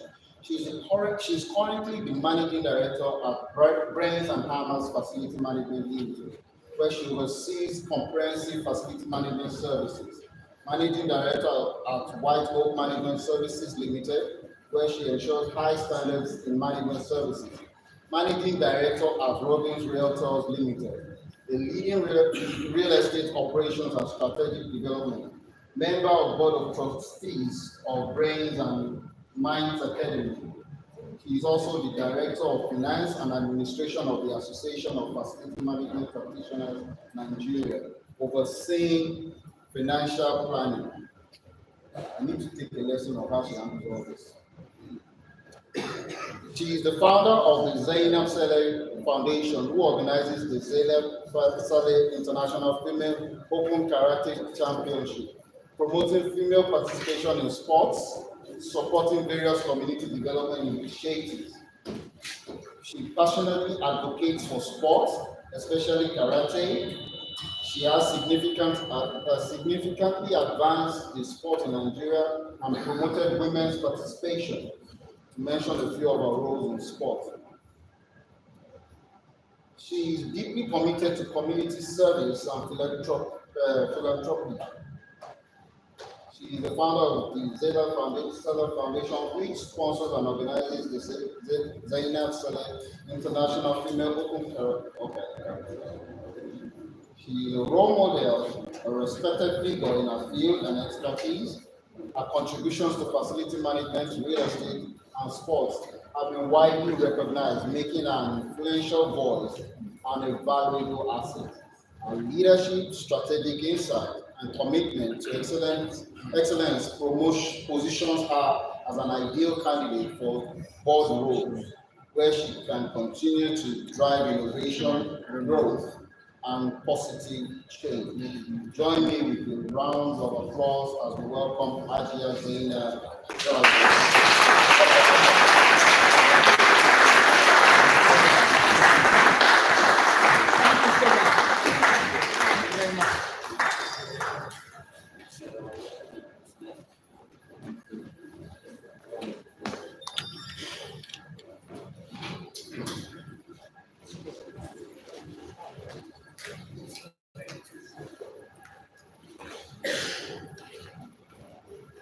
Good afternoon, everyone.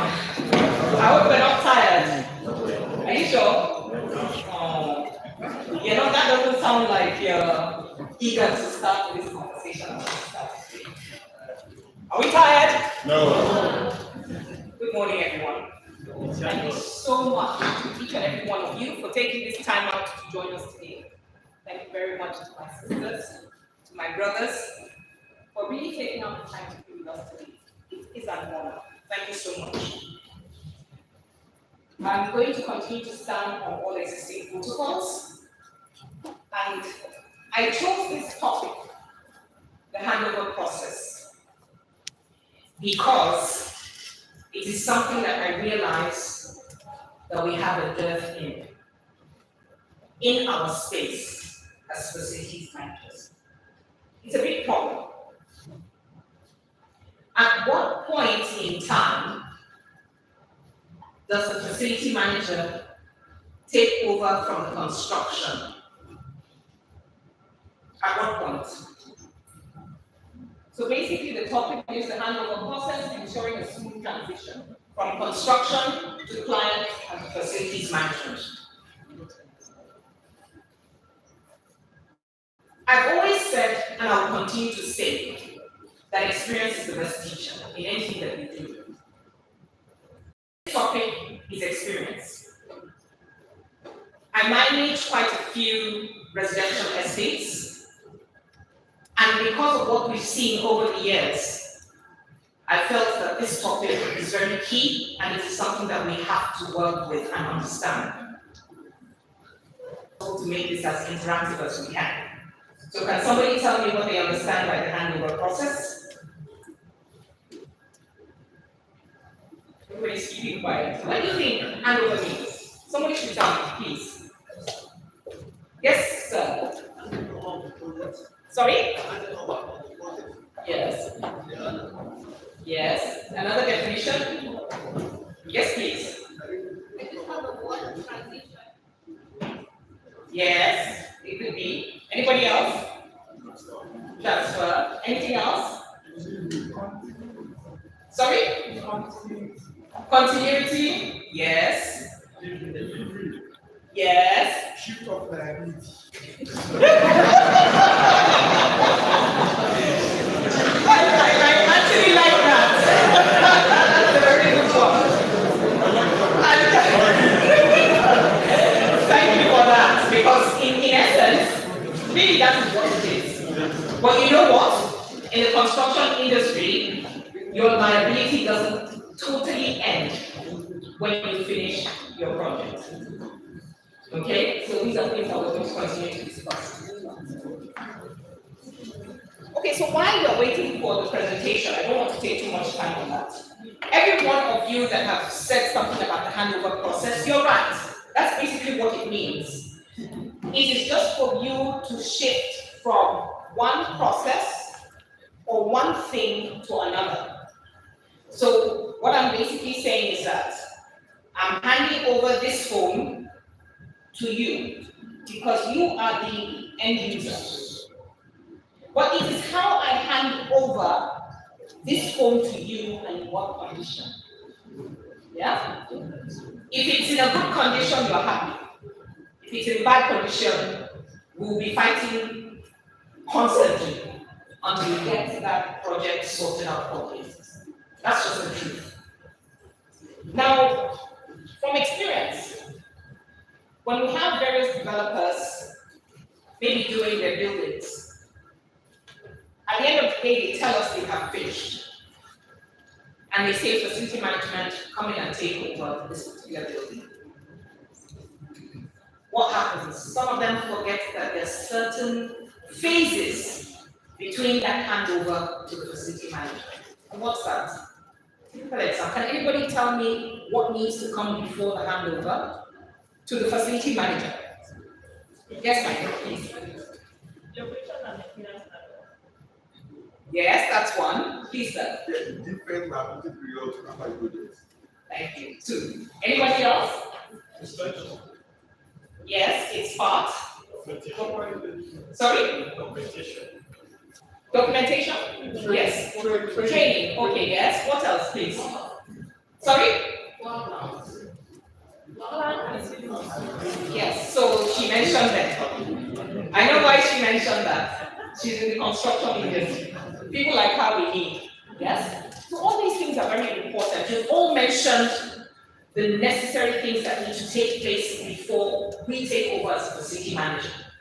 Because we're expecting that you're going to give us all your as-built drawings. Every single communication with regard to that house is going to be handed over to us and eventually to the end user. So in two things, when I'm talking about the end user, I'm talking about the owner of the property, who bought the property, and then if you're in an estate, for example, or in a building, you're also going to be the facilities manager. Okay. So basically, what's the introduction? The handover process is the pivotal stage in a building's life cycle, bridging the gap between construction fees and operational efficiency. Effective management during the phase directly impacts on the building's performance. We forgot to mention that. This line is very key. Effective management during this phase directly impacts the building's performance and user satisfaction. If you're not happy, the try to continue. And we have to be able to address that. So the handover process refers to the systematic transfer of building responsibilities and operational knowledge from the construction team to the client and facilities management. It encompasses not only the physical aspects of the building, but also critical information on its operation and maintenance requirements. You have all said it here. Each one of you have actually given me the definition of what the handover process is all about.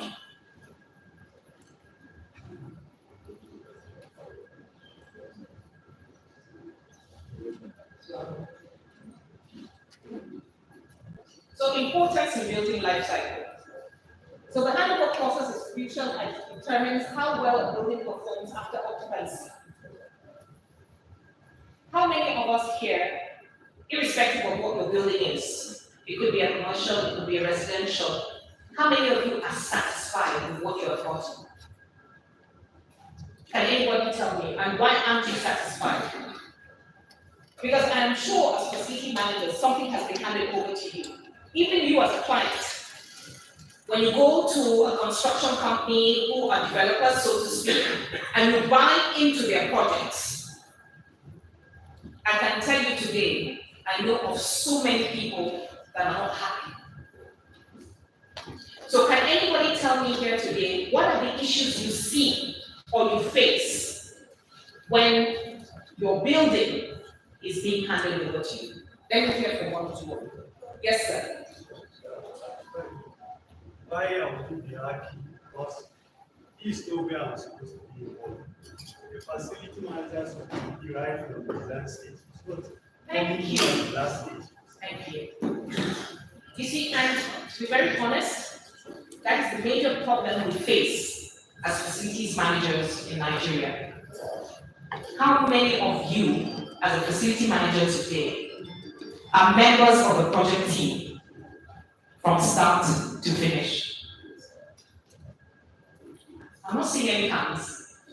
How many of you are members of the project team as facility managers? Can anybody put up their hand and tell me? You won.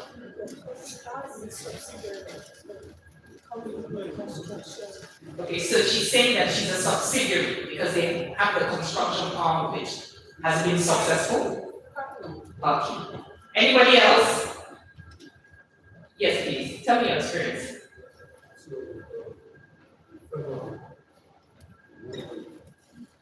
Sorry, can we have the mic? Please. Thank you.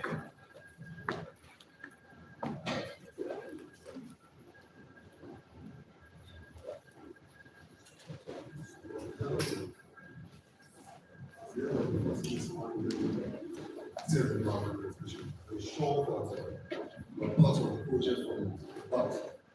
So you are part of the plan, so you are part of construction. You are taking it's important to minimize the stress that you have to go through when I run the building for energy. So that I ensure the moment I am a team, that is part of the project from start to finish. Okay. And you found that successful? Yes. Okay. Okay. Okay.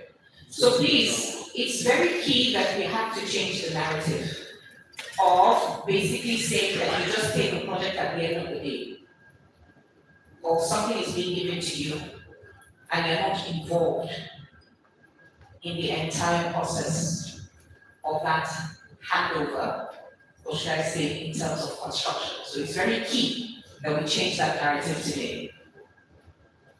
So like I said, this overview of this is to aims to elucidate the significance of the handover process, identify common challenges, and propose best practices to enhance that will come part of it.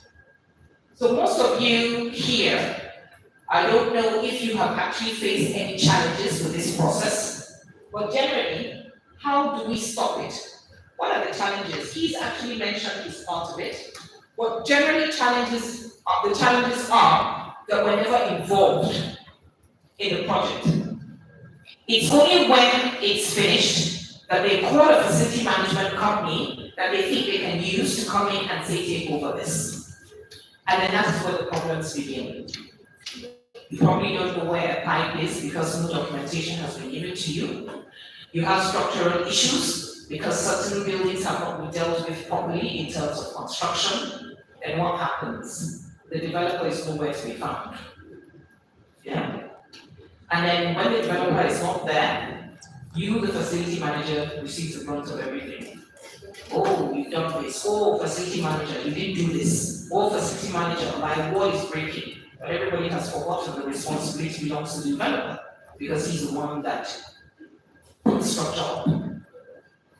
The only thing as a facility manager that we're supposed to do is maintain. We're supposed to maintain what has been handed over to us. Okay?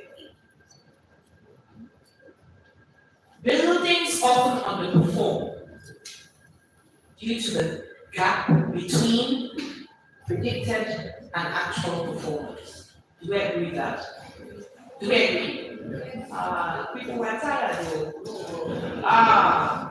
Please. Okay. So do you agree with me on that? Yes. Okay. This discrepancy can lead to operational inefficiencies and dissatisfaction amongst occupants. We get that a lot. Anybody that is in the industry feels that. So, highlighting the necessity for better alignment of construction and operational expectations during the handover phase. And this is where I want to make a little bit of advice to everyone. If you know that they're taking over a particular project, or you know you're going to be giving a particular project, involve yourself, whether they invited you or not. No, I'm serious. I mean, and I tell this to my staff all the time. And you know, you can't cross your legs. If they don't invite you, invite yourself. Because at the end of the day, you are going to be the one that is going to take over that facility. And if you don't know anything about that facility, that is where the problems are going to begin. And you are going to end up having irate customers at the end of the day. And the only thing you're going to end up doing is trying to placate the people who are the end users, the occupants. You don't want that. So the better informed you are about your project, your facility, your estates, or whatever, the better it is for you to handle clients.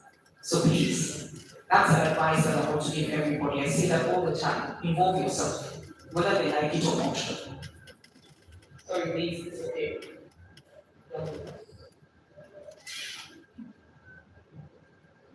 So, talking about issues with briefing and design. When you're not there, you don't know what's going on. You haven't been informed, you haven't been told, you don't know what it is you're doing. Shortcomings in the initial briefing and design phases can lead to misalignment of objectives. Everybody's doing what they want to do.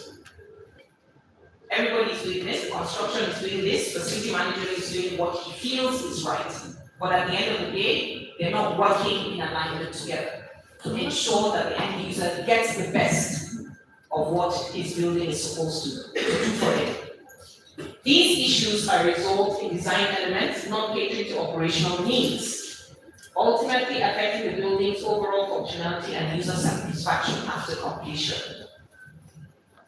So what happens? We need to bridge the gap. And like I've said, one of the major things that you need to do is involve yourself even if you're not invited.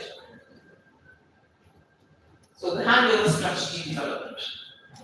Strategic planning in the handover process ensures the operational performance meets intended objectives from the early start. Early adoption of a handover strategy lays the groundwork to smooth transition. So can somebody just give me a little bit of an idea of what you think a handover strategy should be? Can somebody tell me what they think it should be?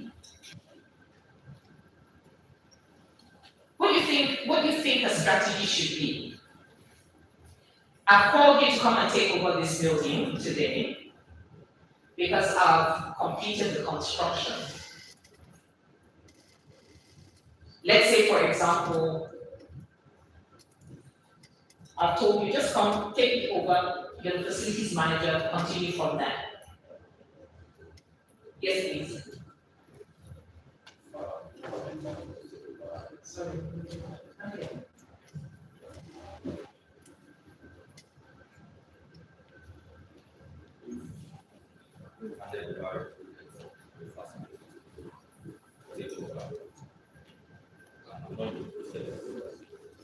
rest of the process of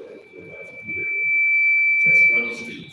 You have to test run the facilities alongside the adding more assets, which take like 3 months or the case. So you have to test run all the facilities alongside. So Thank you. then at that point, you go out. Thank you for that. Please go ahead at the back.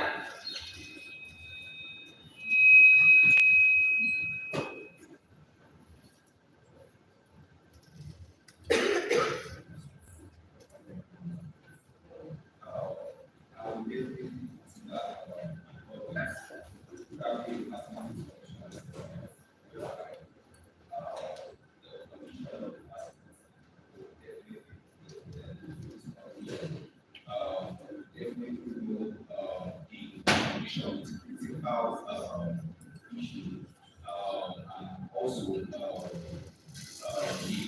condition of non-committing violation. So with that, we'll be able to prioritize our operation based operations that we care based on the ones with high priority of maintenance issue. Yeah. And aside that, the paper, the documentation, the documents, the building plan, MEP plan will definitely give us the opportunity to know the facility to operate. With these 2 things, I definitely think. Okay, thank you for that. Can we just have one more person, please? Okay. So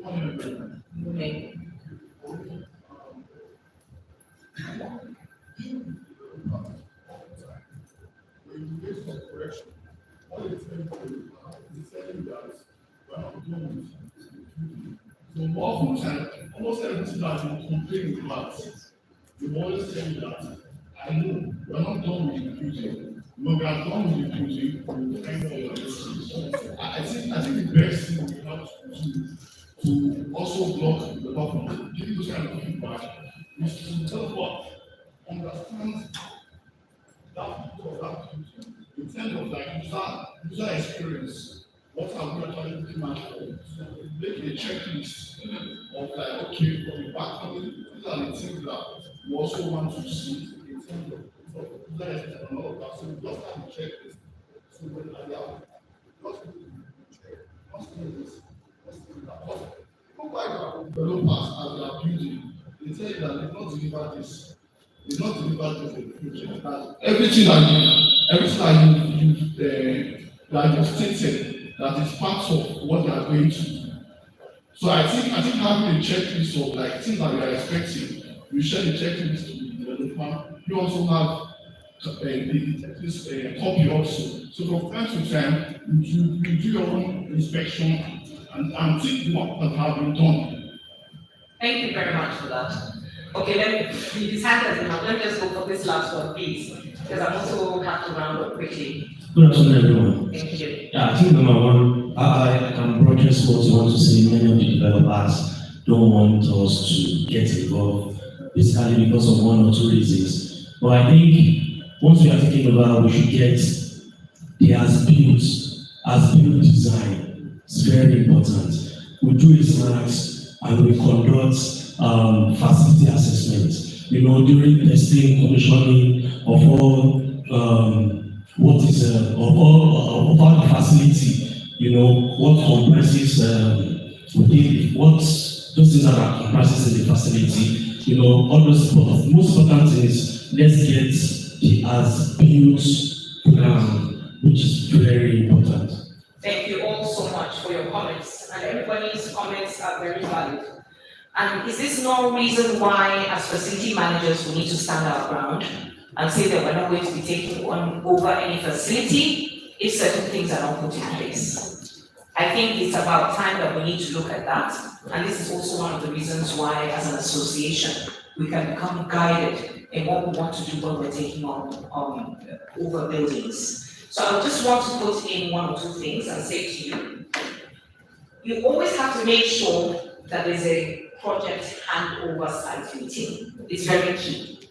So even if you are coming in at a later stage, always insist on having a site meeting with everybody that is involved. So we're talking about the construction team, we're talking about the facility manager, maybe a property manager, and then the site manager, whoever. Always make sure that you have your assets, your equipment assets, the details, as-built drawings, documentation, warrants, retainers, guarantees, security systems, and initial aftercare. Inspection of completed units is very key. Acceptance of property is another thing. Defect liability period, somebody mentioned here, is another thing. Because, typical example, a roof has a lifespan. It is the responsibility of the developer to be able to manage that roof for at least one rainy season. So if that roof has a problem, we expect the developer should come back and deal with it within that 1 year.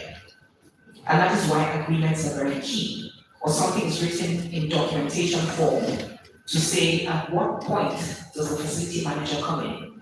Because realize one thing, once you as a facility manager has taken over, I am telling you the developer will hardly come back.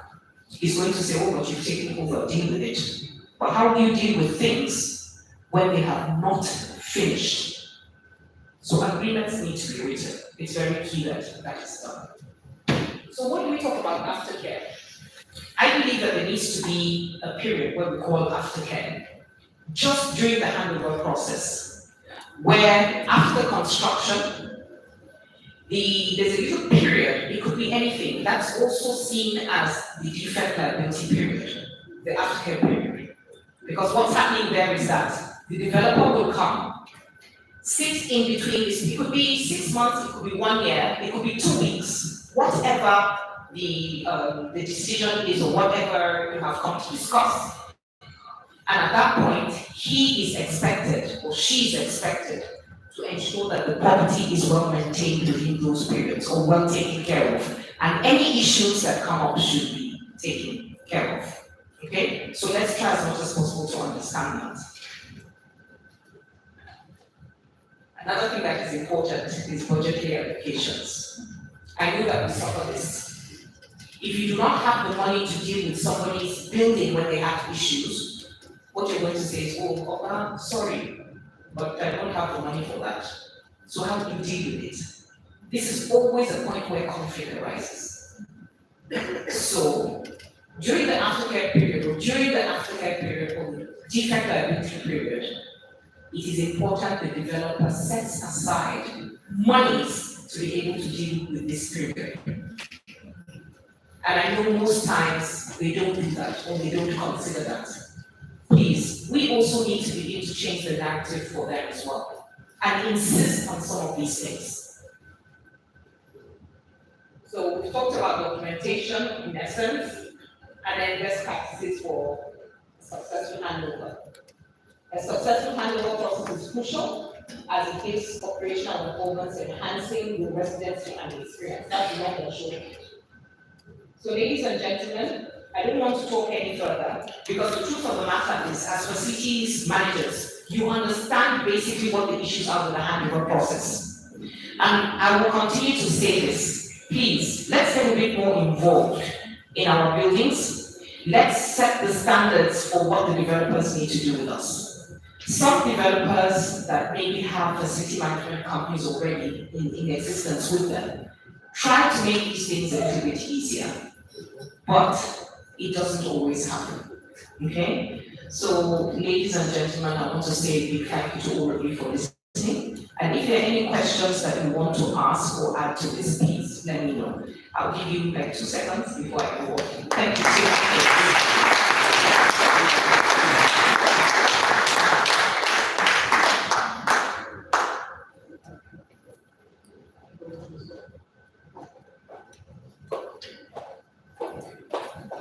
So any questions for me? Before I go? Good morning, everyone.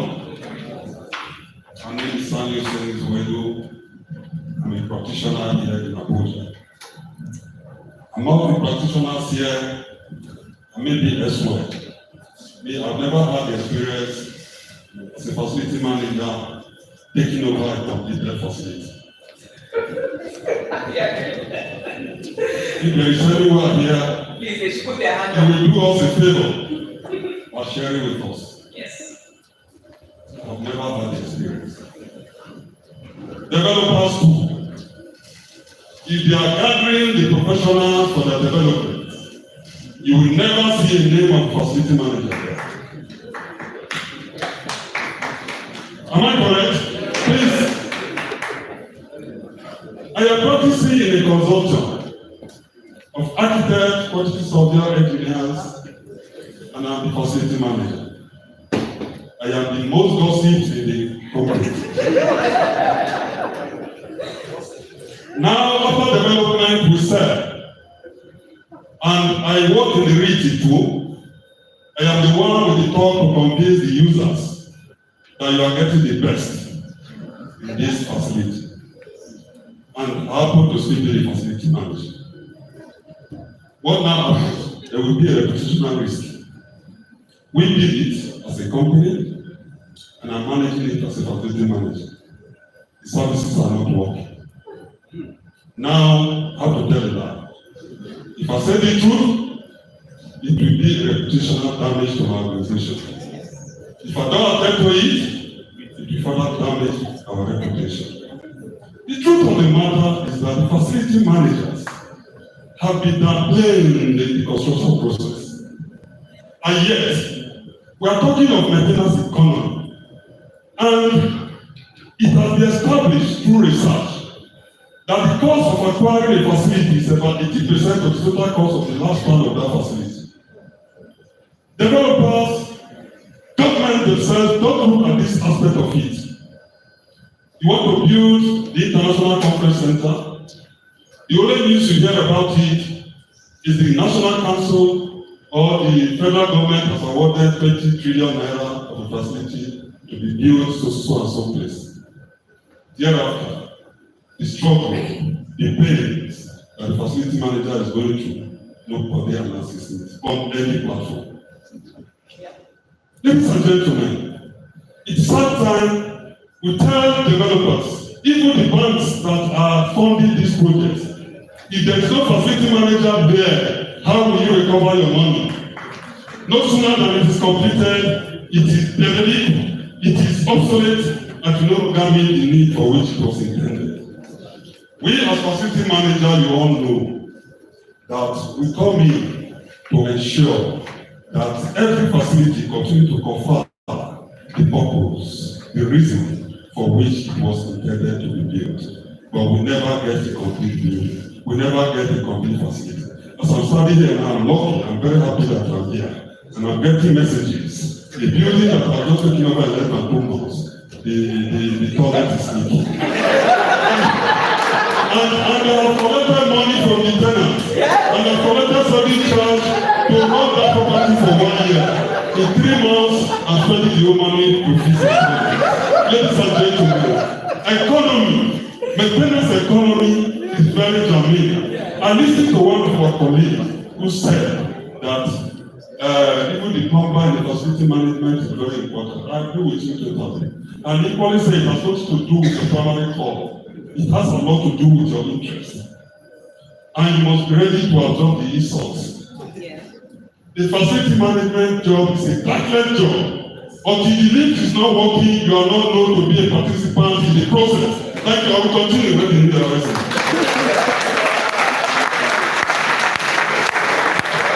So the moment short of it, ladies and gentlemen, he has spoken the mind of each and every one of us here. And I keep saying that we cannot continue like this. He has said it because we've all experienced this. You know, when I was asking certain questions, nobody was raising their hand, they all just kept it on the beat. But this is the reality of what we face as facility managers. That's just the truth. You said you are taking a complete building. Please tell us your experience before I leave here. Thank you very much for that. And like I said, please involve yourself, even if they didn't invite you, for all those project meetings.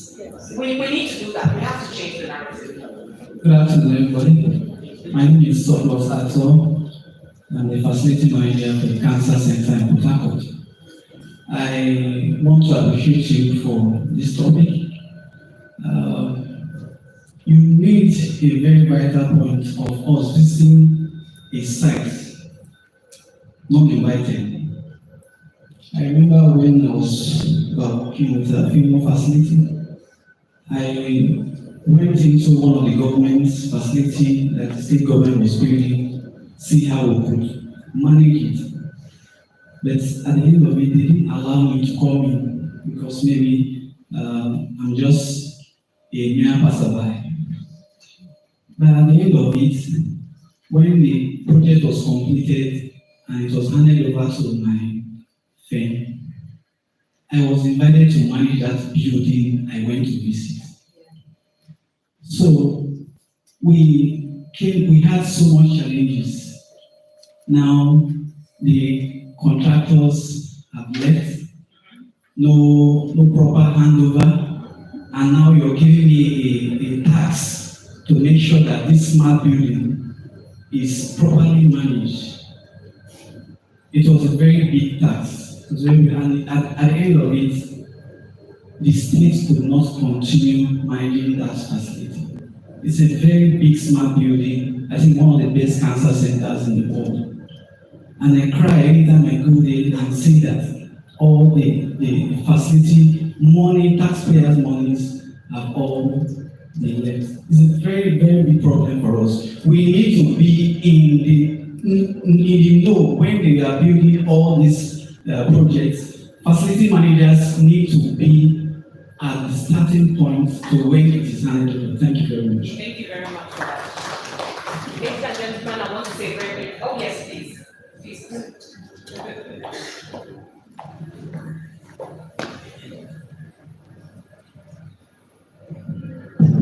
Thank you very much for your wonderful presentation. You are all talking about the ideal situation. Now, as a public servant, you've inherited a 45-year-old building. And you must maintain it. I would like some of my directors to speak of our daily experiences as civil or public servants in terms of facility management.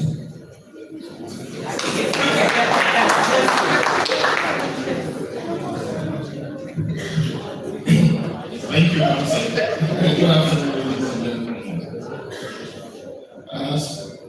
For me, my expertise is in facility management. But what we get there is just terrible. The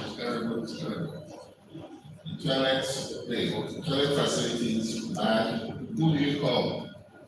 The special director, special duties, the director of procurement. They don't have any history as to how the structure was put up. How do you manage it? Permanent secretary will have to this point. You get a plumber, you get other managers to come in and do the work. Even after doing the work, the problem will still continue because in a facility where you have about 12, 13, 14 different MDAs, is it only one permanent secretary that will take responsibility for the whole building? I don't know what you guys will do. How you get laws enacted for you to be part of every single construction that is built. House public servants. You need to do that. You need to work with the National Assembly to get legislation for that. Thank you. Sorry, let them come to. Good afternoon, everyone. Let me make a case of the federal secretariat that was constructed in 1996. It was constructed and handed over by a big firm to advertise them here. It was done. You will see if you run from one toilet facility to the other, you see how it has gone down. It's even the squatting time. Toilet that are there now for public convenience. How do you now, some of us are on the fat side, how do we now maintain that something? You see, if you go there throughout the day, it's messy, the resources available to government, it's not there. All to maintain it, you see, you pass through the corridor, you cannot even pass some corridors, you do a detour to another side. So that's how we are faced. So how do we manage this? How do facility managers cope with this deteriorating level of buildings that are so old and dilapidated and all that? So you, in your seminar, you have to look at this, how resources will be available to take care of these facilities. Thank you so much. I think you just answered your question there. It's an issue of upgrade. When you're talking about old buildings, is how to upgrade them. And then the long and short of it is money. That's just it. It's having budgetary allocation to be able to upgrade. That's it. Thank you very much. I want to agree into that facility manager should be involved right from the beginning of the building. But you see, the situation we found ourselves in managing public building is peculiar. Can you imagine the way some people, some will enter the toilet and use the toilet without flushing? Now, how is it? Is it the manager? So the people that are using the facilities also matters. The way they handle it, some people deliberately frustrate the effort of the money by spoiling something there. Some are even removing part of the items of the public office and taking to them. So we have that part that agree the facility manager must affect the people that are using the facility to make the result. Thank you very much. And finally, I want to speak on the part that I think my colleagues have not part of, and that is the attitude of the facility managers in relation to their workers. In the public service, after monetization, we no longer have cleaners.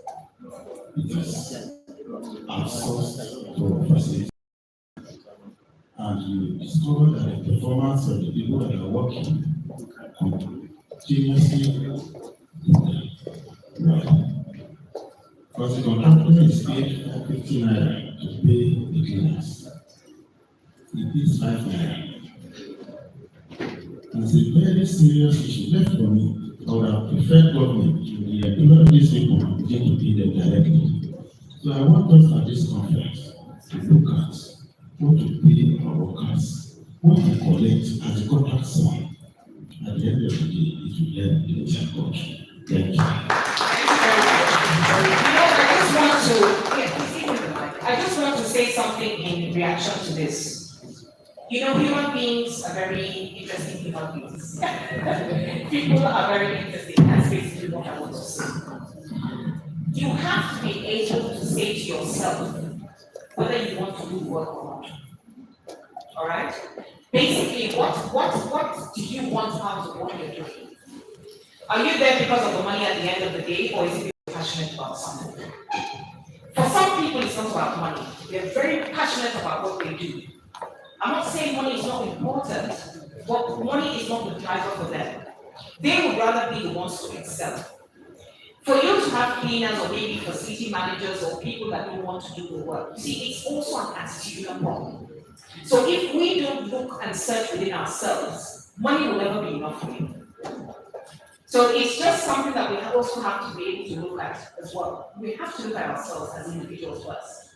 Then know at the end of the day, what is my worth? Am I worth this amount? Am I in it because of the business or the money I'm going to get at the end of the day? Or am I in it because I'm passionate about it? And because of my passion, I'm satisfied with what I'm getting at the end of the day. But it doesn't mean that you should underrate yourself. Okay, so there are just a couple of things as human beings that we need to understand. Please. Yes, please. You probably need to sit down. Thank you. So I would just like to share our experience on this issue. First of all, we were opportune to be involved in a project right from conception, actually, and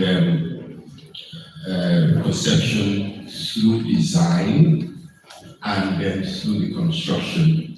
And one of the things that we learned and we were able to bring onto the table, we were able to advise on a lot of sustainability issues, non-alignment between what was going on in the construction and what happened during the conception of the people that had the concept of the project, and then the design. There was non-alignment.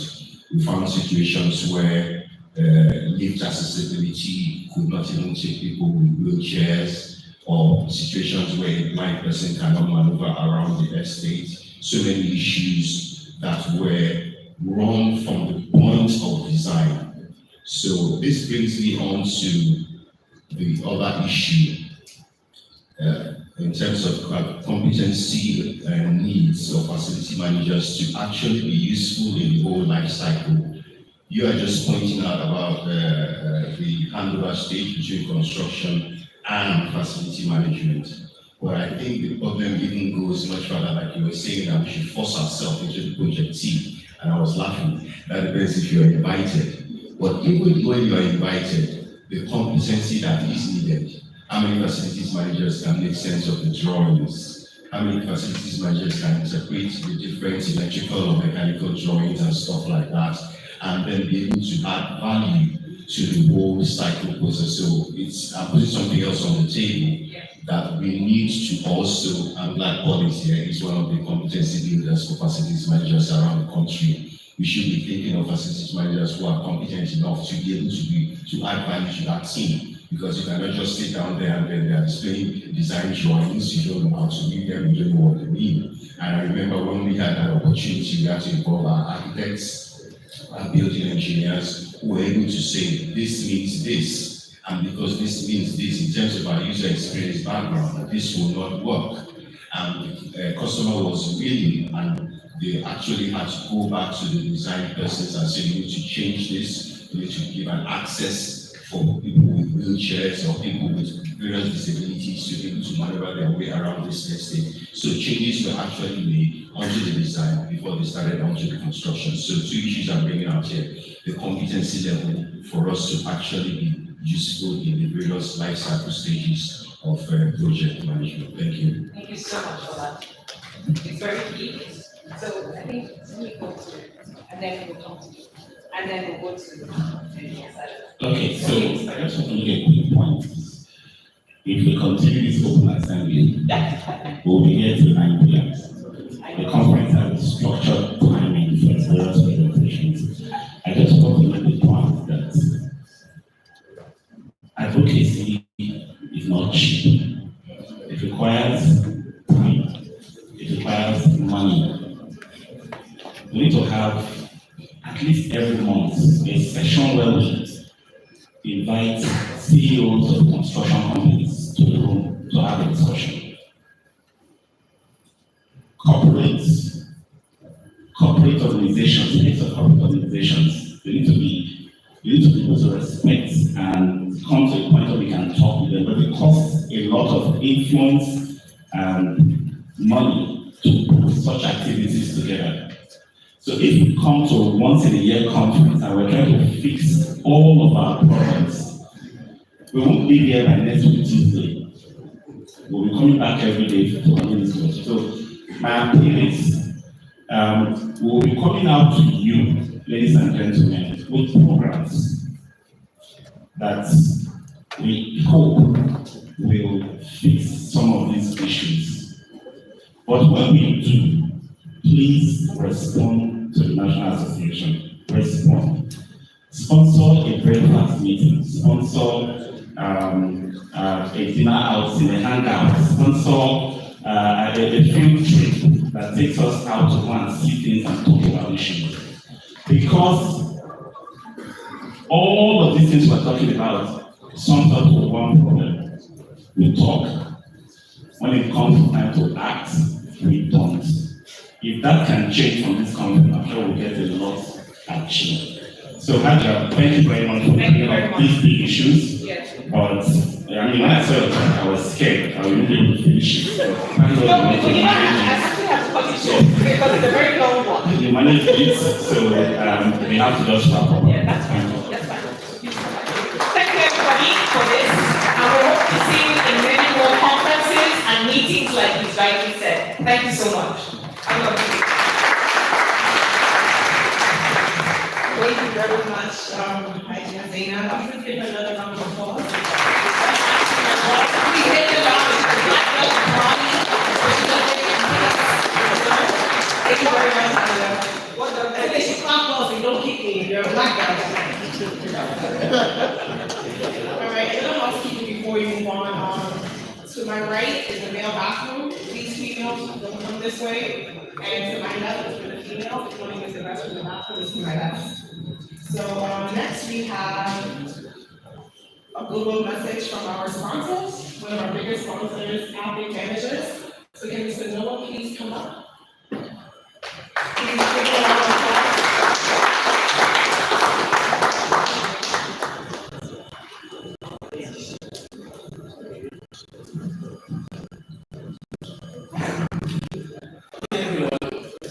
This is the existing protocol. My name is Noah. I'm the admin executive officer with Appic Managers. Now, Appic Manager is a facility and a portfolio management company which is a subsidiary of Appic Group.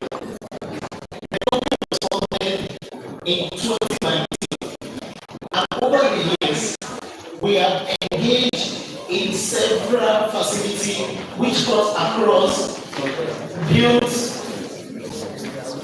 residential and commercial spaces. Currently, we are managing over 9 facilities in major cities of Nigeria. Our mantra is this, like our key speakers, what is our purpose? Our main purpose and our core vision is to redefine the facility management space. And it has proven to be true in the timeline of all the services we've rendered so far. Our projection is that we are looking at between now and the mid of next year, we'll be taking over not just residential towards our houses as it were. We are moving into high-rise smart towards in Eco Atlantic, Banana Island, Ikoyi, Glover, and then don't worry. You in Abuja, you get to see us soon. So what we do here is that we don't just do facility management as a job, maybe for to make service charge and make money from there. We are trying to set the standards because over the year it has been, which is obvious that facility managers are seen as maybe like my daddy or my man, like I said, they don't even recognize who are these people. So we have come to say to ourselves, to say, no, if they are not doing it right, let us get it right. And like one of the speakers have said that if Africa is standing, then all other will also, if Nigeria, if we get it right, Africa as a continent also will stand. So we are going beyond having conventional kind of facility management. We are introducing technology in our processes, and then our clients are even amazed by what we do. So feel free to reach out to us. Our website is appicmanagers.com. You can also write us at services@appicmanagers.com. Our head office is situated at the third floor of A&A Tower, Eco Atlantic Boulevard. Please reach out to us and you will be glad that you did reach out. Thank you, and have a great conference.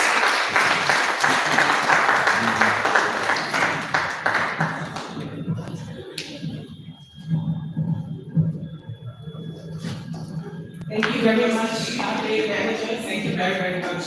The next speaker we have is an online speaker. His name is Mr. Moradayo Afolabi Adubi. So please pay attention to the screen and look at his presentation.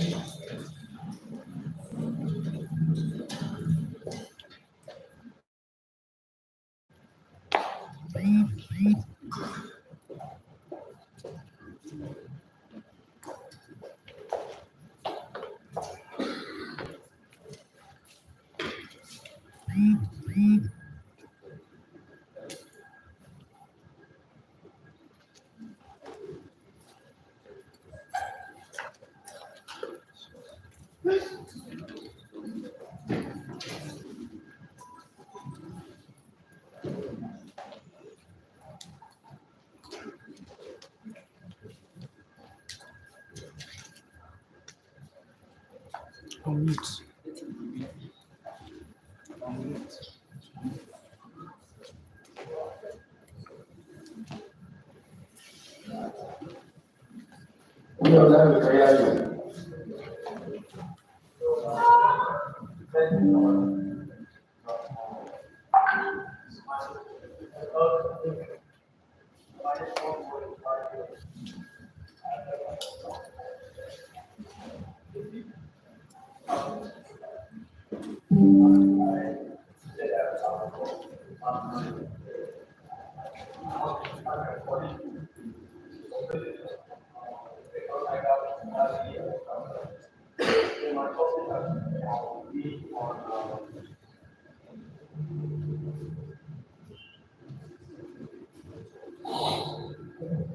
Agent health and safety in an healthcare setting. So this presentation will explore strategy for ensuring safety and healthcare sector. And one of our colleagues said that he's a facility manager in outside Africa. So we are going to take on scientific as regards to the health and safety and safety. So as a manager and what we can everywhere and once you find yourself in a competition, you have to make sure that you find the scope of people see us as call centers. You have to let them know that we are not call centers, but also the profit center. Because if you are doing you are playing your role by complying with health and safety regulations, definitely you are going to save the organization so many costs. So how to slide. So there's an effect of this presentation. Basically, there are four there's an effect. The first one, we need to understand the description and responsibility of health and safety. And number two, you for assessment. And number three, whenever you find yourself at the assessment, you need to know the company procedure. And the last point, which is the last area, is workplace safety issues. Sorry, I don't know if my slide being shared by our conference. Hello? Hello? Okay, I'll continue to see. Okay, I'll go ahead. Okay. So the second point. You can share his own slide now.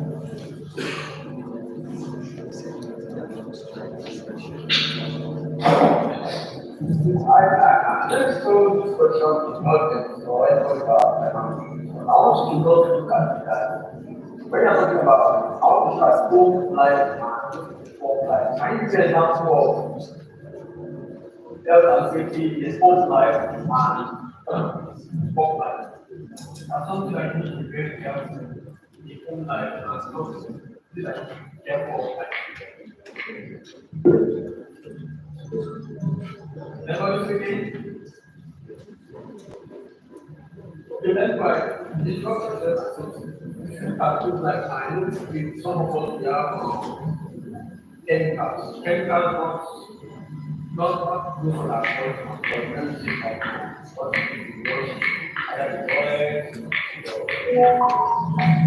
kitchen. So in terms of food, we need to be very careful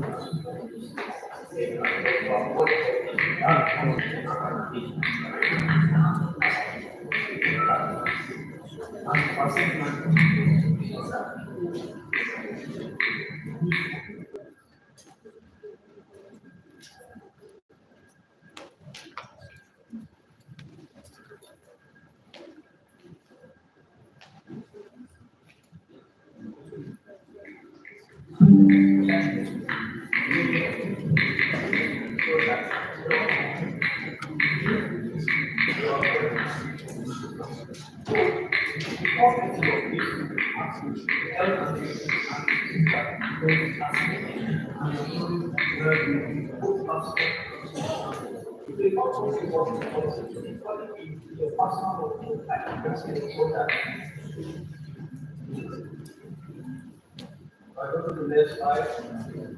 And please go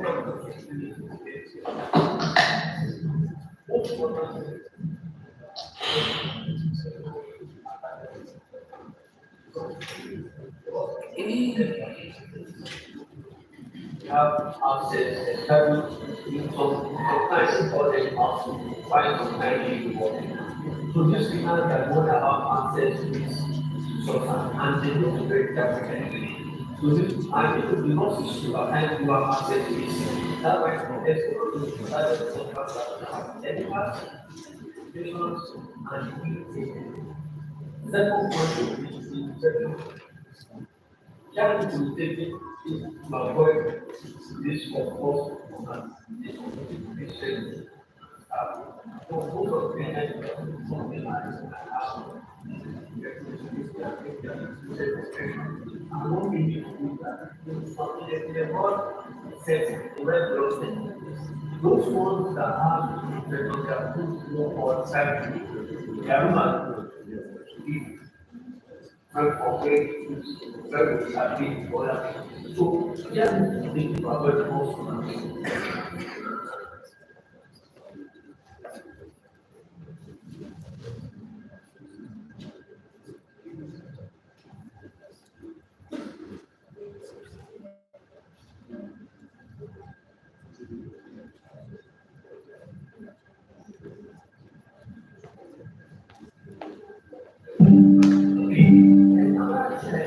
Also, obviously, how to safety the care is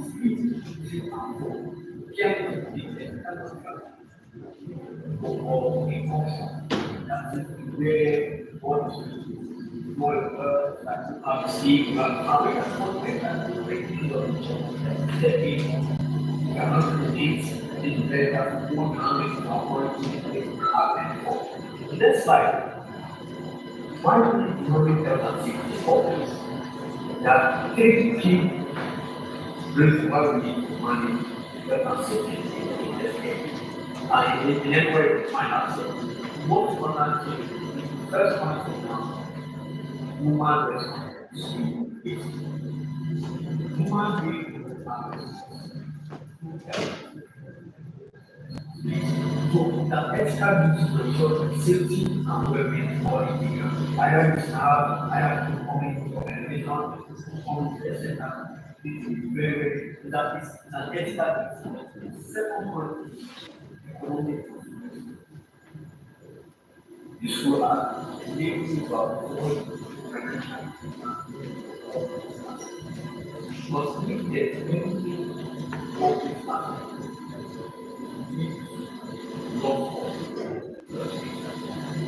And you can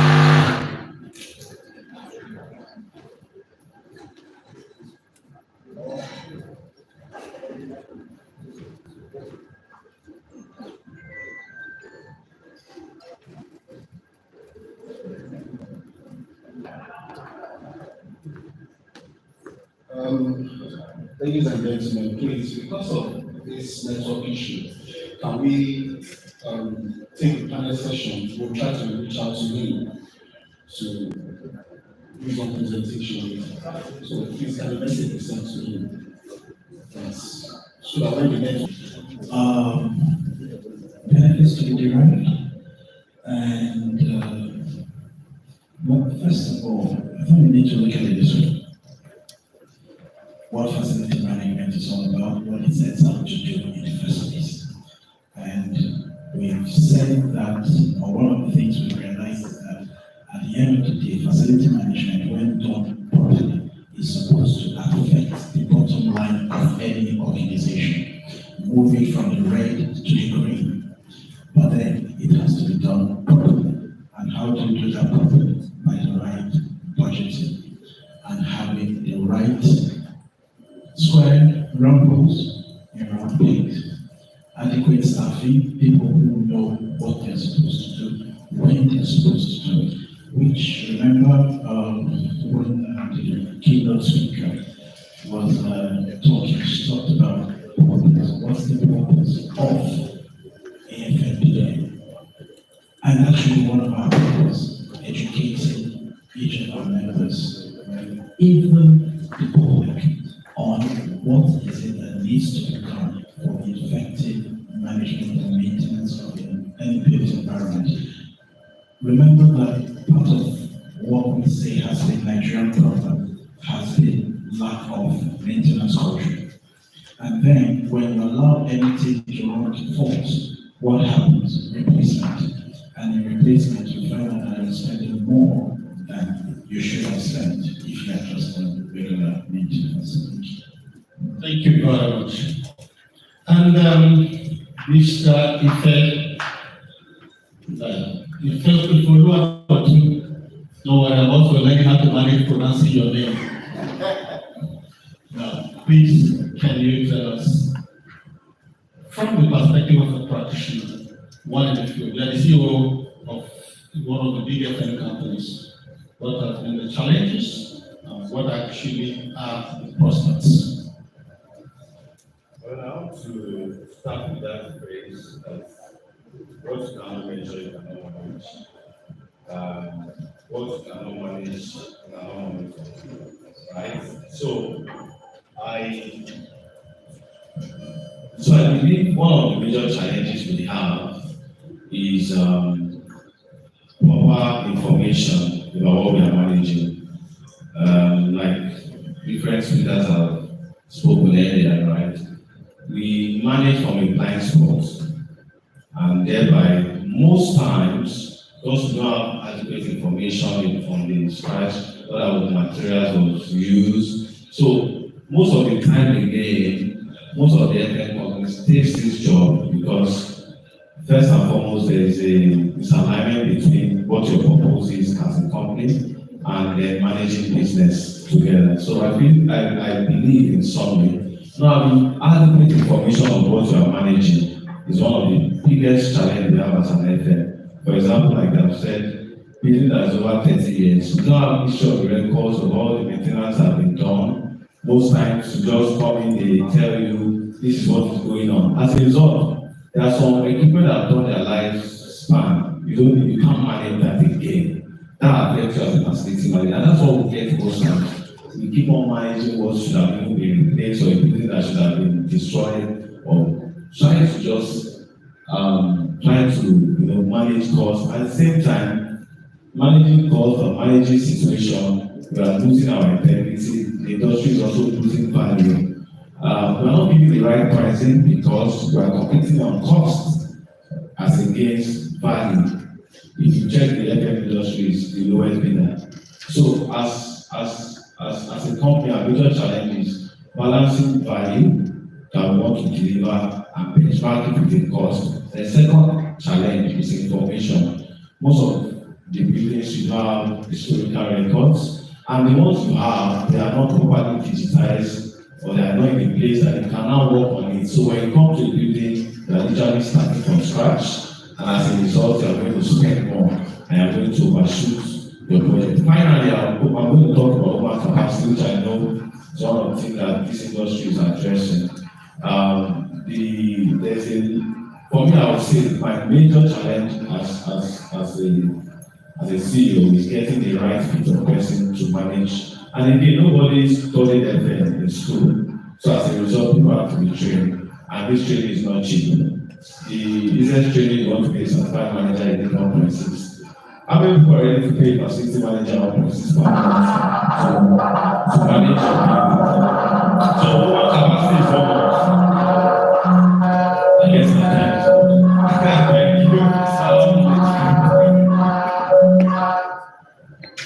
Please let me help us manage this surrounding sound.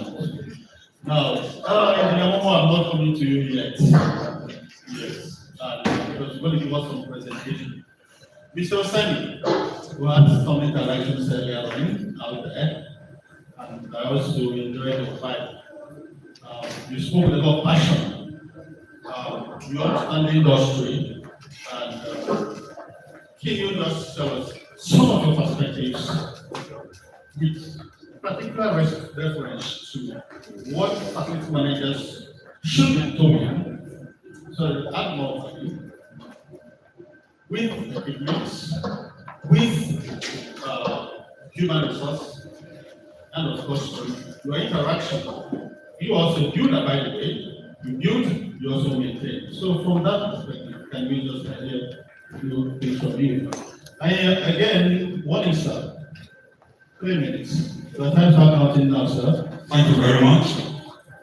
The challenges of the facility managers are some of them have already been illustrated by Can just mute that? Can just mute this? It's better for us, sir. Yeah, some of them are already been mentioned by our eloquent and very experienced presenters. But to me, it's the total environment in which we are operating, which is vocal, very volatile, uncertain, complex, and ambiguous environment.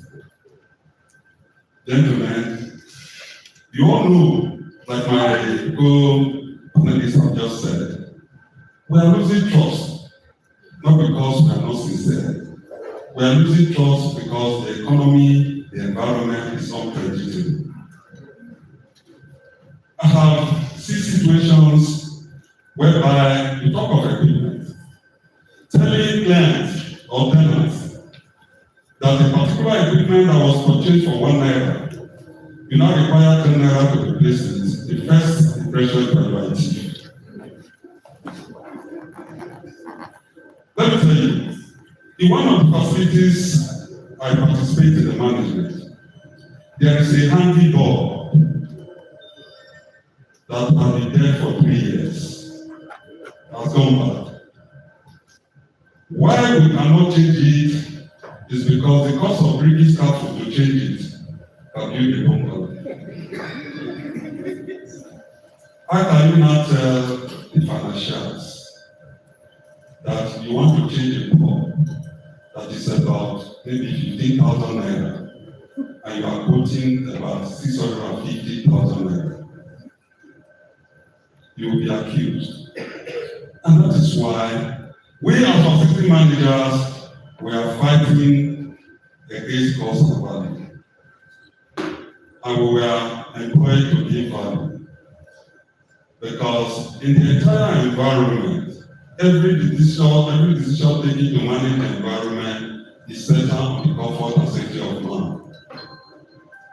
When man is comfortable and safe, we will contribute to the achievement of the objective of the core business objective. And when the business objective needs money, it will pay tax. If it pays tax, government will have money to build infrastructure. And when infrastructures are built, there will be economic development, economic prosperity that will lead to political stability. Facility managers are very, very critical in the economy. How I wish that the policymakers have not gone. On a sad note, we just lost the facility management in Kano. We were doing for the government parastatal, a very high-rated government parastatal. We have been there for the past 3 years managing this facility, and they have all the facilities dotted all over the federation. And they have quality control team that goes around to see and rate facility managers. We are about 100 and something facility managers. Only last week, I got a letter that we have been sacked. Unfortunately, when I quickly ran to the agreement, which are signed in an order, I noticed that there is a provision for them to sack me like that. Yes, it was there, but I didn't know because I was trying to bid for government job and work for federal government. There was a clause which says you can be terminated on cause or on convenience, and they terminated us on convenience. This part of the fact that the rating rated us to be the best serially for the past 3 years. We lost it on the political intelligence. We must, as we talk about, protect ourselves. Security of our jobs is very important. But let me not go far. The question is very specific. I will have some response to those government people. Thank you, honestly, the thing that this gentleman here, Mr. Sedi, is an applause from us. He spoke from the heart. And what he said is a reality of all of us today as facilities managers. There's something I want to start from. I want to cap it starting from what he said last. We can start anytime, but there's a reason for it. You see, if you actually study, I didn't say look at or read, did you study your contract? And again, you see, because you are a facilities manager, you are not a lawyer. You have your legal team that will read the lines, and read in between the lines, read below the lines, and above the lines. And explain those terms for you. As they say, I think that's one expression they have in their system. Do you understand? You say, I sir. Do you fully understand? The moment you say, I sir, chicken, any other thing you're your own. Okay, two of us. So that's the point. You must understand for each and every one of us. Look at your contracts. Besides that, other challenges have been mentioned here. Human challenges. Your staffing. Don't forget, if you don't train them, you do not pay them. Very important. Note that for each and every one of us. And again, resources can never be enough. You must properly scope your project. And also make provision for contingencies.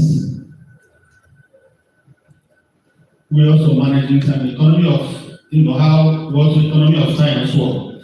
So at this point, we have regulators too, who contribute seriously to the maintenance economy. We talked about, I need to replace my bulb, my lamps here. Here you can use some small scaffolding or small ladder to do this. For some theaters, like you rightly said, you require 500,000 naira scaffolding to go up. Issue of safety comes in. Then again, our budget, most of the time, over 50 to 60% of our budget goes to power. True of us. The lot goes to power. So we have the power man here, the chief electrical inspector of the Federation, in fact, the chief electrical engineer of the Federation, here with us, Engineer Momo.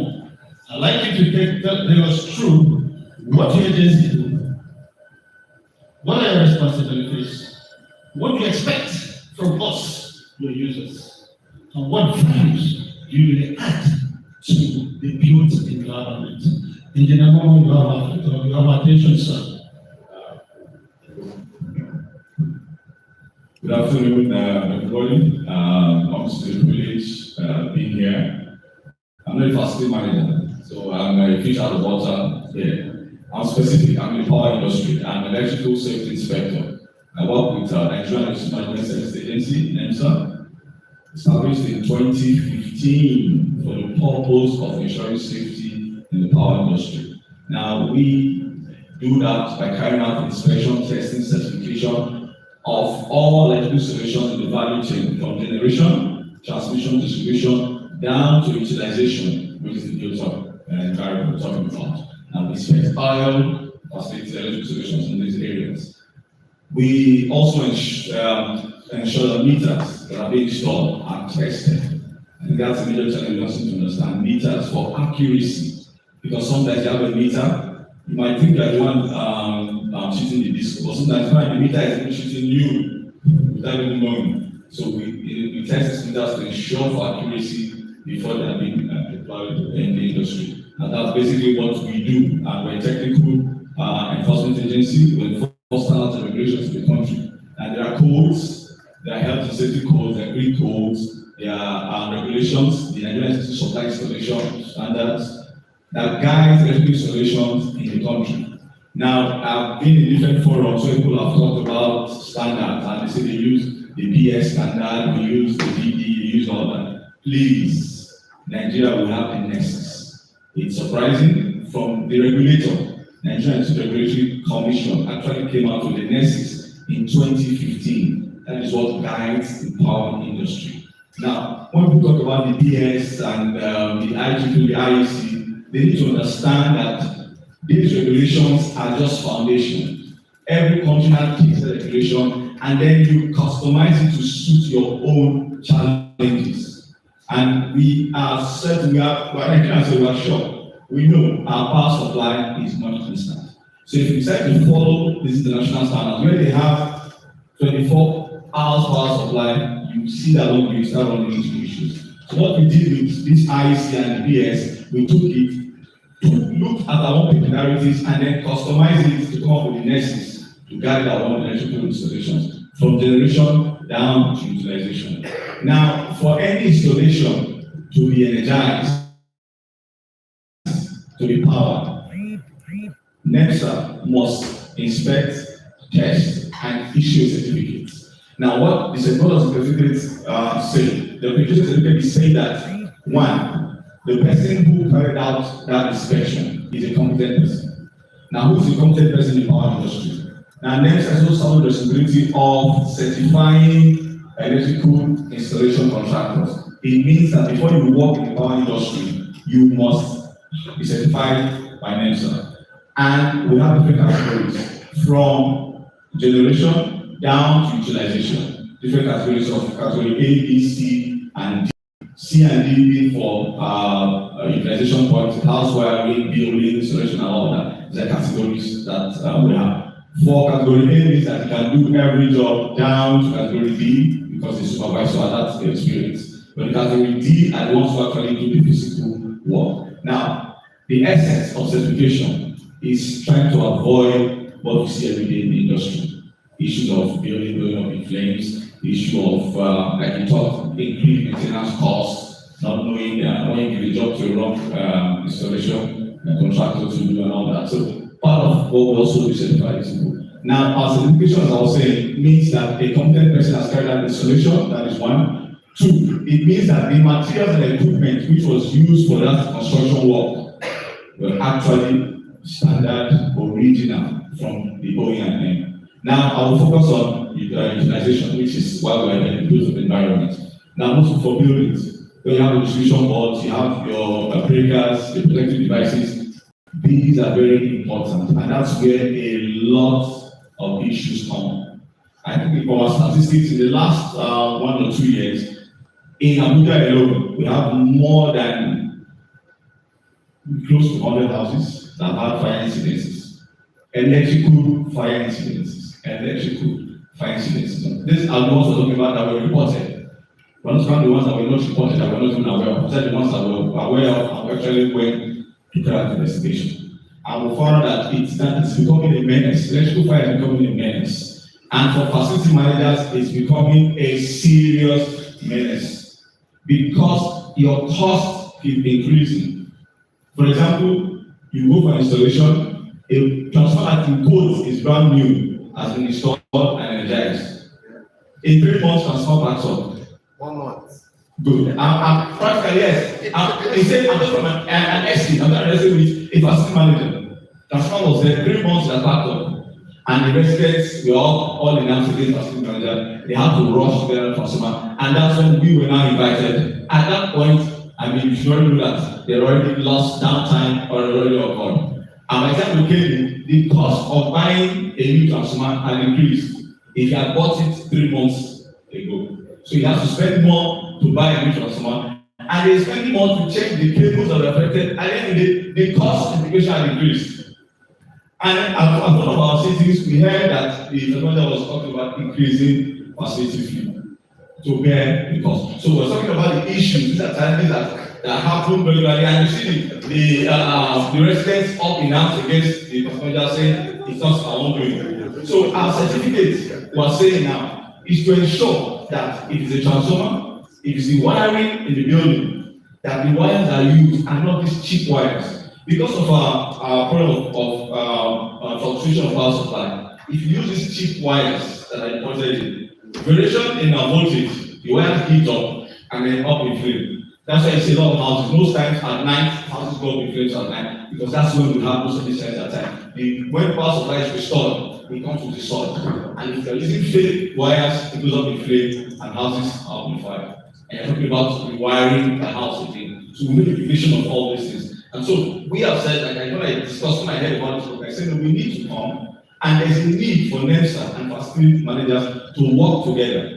Because it's becoming a problem. We keep coming in after the state has occurred. We keep coming and we keep proposing solution after the state has occurred. And we say, no, let us get it right the first time. Let's talk, sit down at the table, let's know what we do, where we come in, how we can assist, so that we can limit these issues of electrical fires, these issues of operational costs, issues of maintenance costs. Because maintenance costs is also a problem if you do not get a certificate. Somebody talked about getting quality personnel to do the job. So if you don't have a good electrical maintenance personnel, you are still going to have the same problem. Like a great example, a house had issues. The electrical personnel was called to solve the problem. A socket or to supply the socket. Rather than trace the socket to the DB and where the supply is coming from, he just looked from another point to that socket. And while the person was talking one day, there was fire in the house.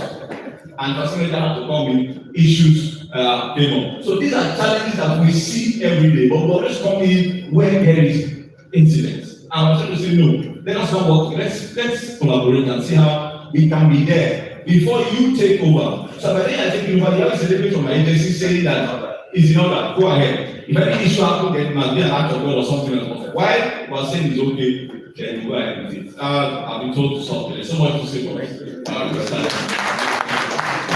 Thank you very much, Engineer Momo. I know you very well. I know you have a lot to say. You now have a presentation, slides to show, but you're also managing time. And because what you say is very critical, I know there are a lot of questions. And then again, too, so that you will be crowded, I would need to tell you something. Facility managers are willing and ready to cooperate with your agencies, like I told you in the office, that we are willing to do that. And we are critical stakeholders and critical sources partners to AFMPN. Okay, and to all the facility managers. And I believe that from the audience, I wanted my colleagues here to say something, but I think we should stop. So I think a lot of you want to have some questions to ask. Do you have? Please, those who have questions indicate. Okay, start with General. General, for say ladies first, but then you don't kind of. No, don't worry, after you start. Okay, thank you once again for giving me the opportunity to come up on this book-making conference. I would like to also apologize. When I came in earlier, I was just summoned to the auditorium straight away, and I did not observe the protocol. So I'm sorry to any person who I was on the meeting. I will try and draw about 3 analogies and try to get a nexus from it. Then I juxtapose it with some of what the speakers have said. This morning when I was coming from my home somewhere in Dubai, I was listening to the radio and they were debating on the issue of an airport to be built in Zamfara. And everybody was trying to make this comment how viable, all those kind of stuff, is that a priority? And I recall some of the things that the keynote speaker said. When we're talking about maintenance, I think it's dead in our psyche. How do we develop it? And she also talked about inclusivity. But when you take it from your house, for instance, the light bulb in your kids' room goes there maybe at night, and you don't have a result to change it. Then it becomes a problem. that kid can become a nuisance at that point in time, because she cannot sleep in darkness, or maybe she's not used to sleeping in darkness, and maybe you want to have the comfort of your wife, and she has to now interfere. So what am I trying to say here? Like I said, I will try to draw the names. You see, I appreciate the passion. I'm the facility manager for this entire university here, and when I suppose to some of the experiences I'm gaining here, I discovered that yes, let us look corruption aside. Our leaders have to know that there's a lot to lose when the facility is not well managed than waiting for new facilities. Because when you remove corruption aside, because what makes every politician at that level think of is more viable to look for a new project is because it is having a direct access. You can settle directly with the contractor or whatever. But when it comes to maintenance, you have this psyche of somebody is going to be eating from me. So you pay less attention to it. My friend manage how you do it, So this body is also to create awareness. So I think we need to create that awareness to our leaders at that top level there to know that look, money needs to be spent to manage the facility properly. If you see, like the keynote speaker said, if you want to know whether a facility is well managed, go and check from the toilet. The people from the ministry said there were no funds to manage, and I was like, something's wrong somewhere. So this is our psyche as a group of people. And I hope it will not be an issue of us speaking more and doing less, because that's what we all do. We come, we criticize, we talk. When it gets to our own turn, we do the same thing. So it's just a roving round or a roller coaster issue all around. If you look at it from the 60s, this is the same issues we're complaining about, I see the same issues we're complaining about. So what went wrong somewhere? So I think this I don't know what I would call it a contribution or awareness, whatever. Please. Thank you very much. I think it's more of a contribution really. I can also see the passion in you in this contribution. So, yes, ma'am. The name, ma'am, if you don't mind. Okay, my name is Architect Mubo. I'm an architect and also a facility manager. My question is to engineer. I feel that most time the back end, everybody keeps saying that they hand over to the facility manager, where there are some documentations that must have been ticked up as they should have ticked it.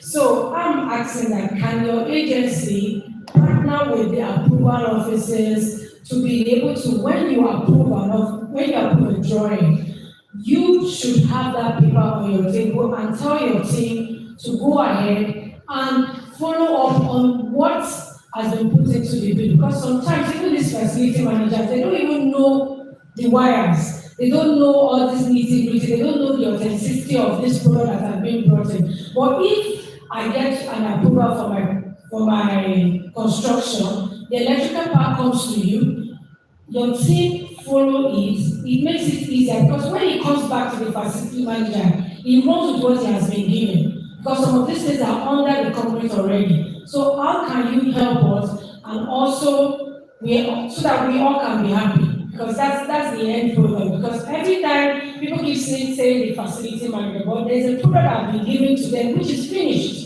So the only thing we can do is build drawings, not from the beginning. So if your agency can also join us in helping us to make sure that at the time we put it, it's already ticked and approved. I think it's going to help us to a long way.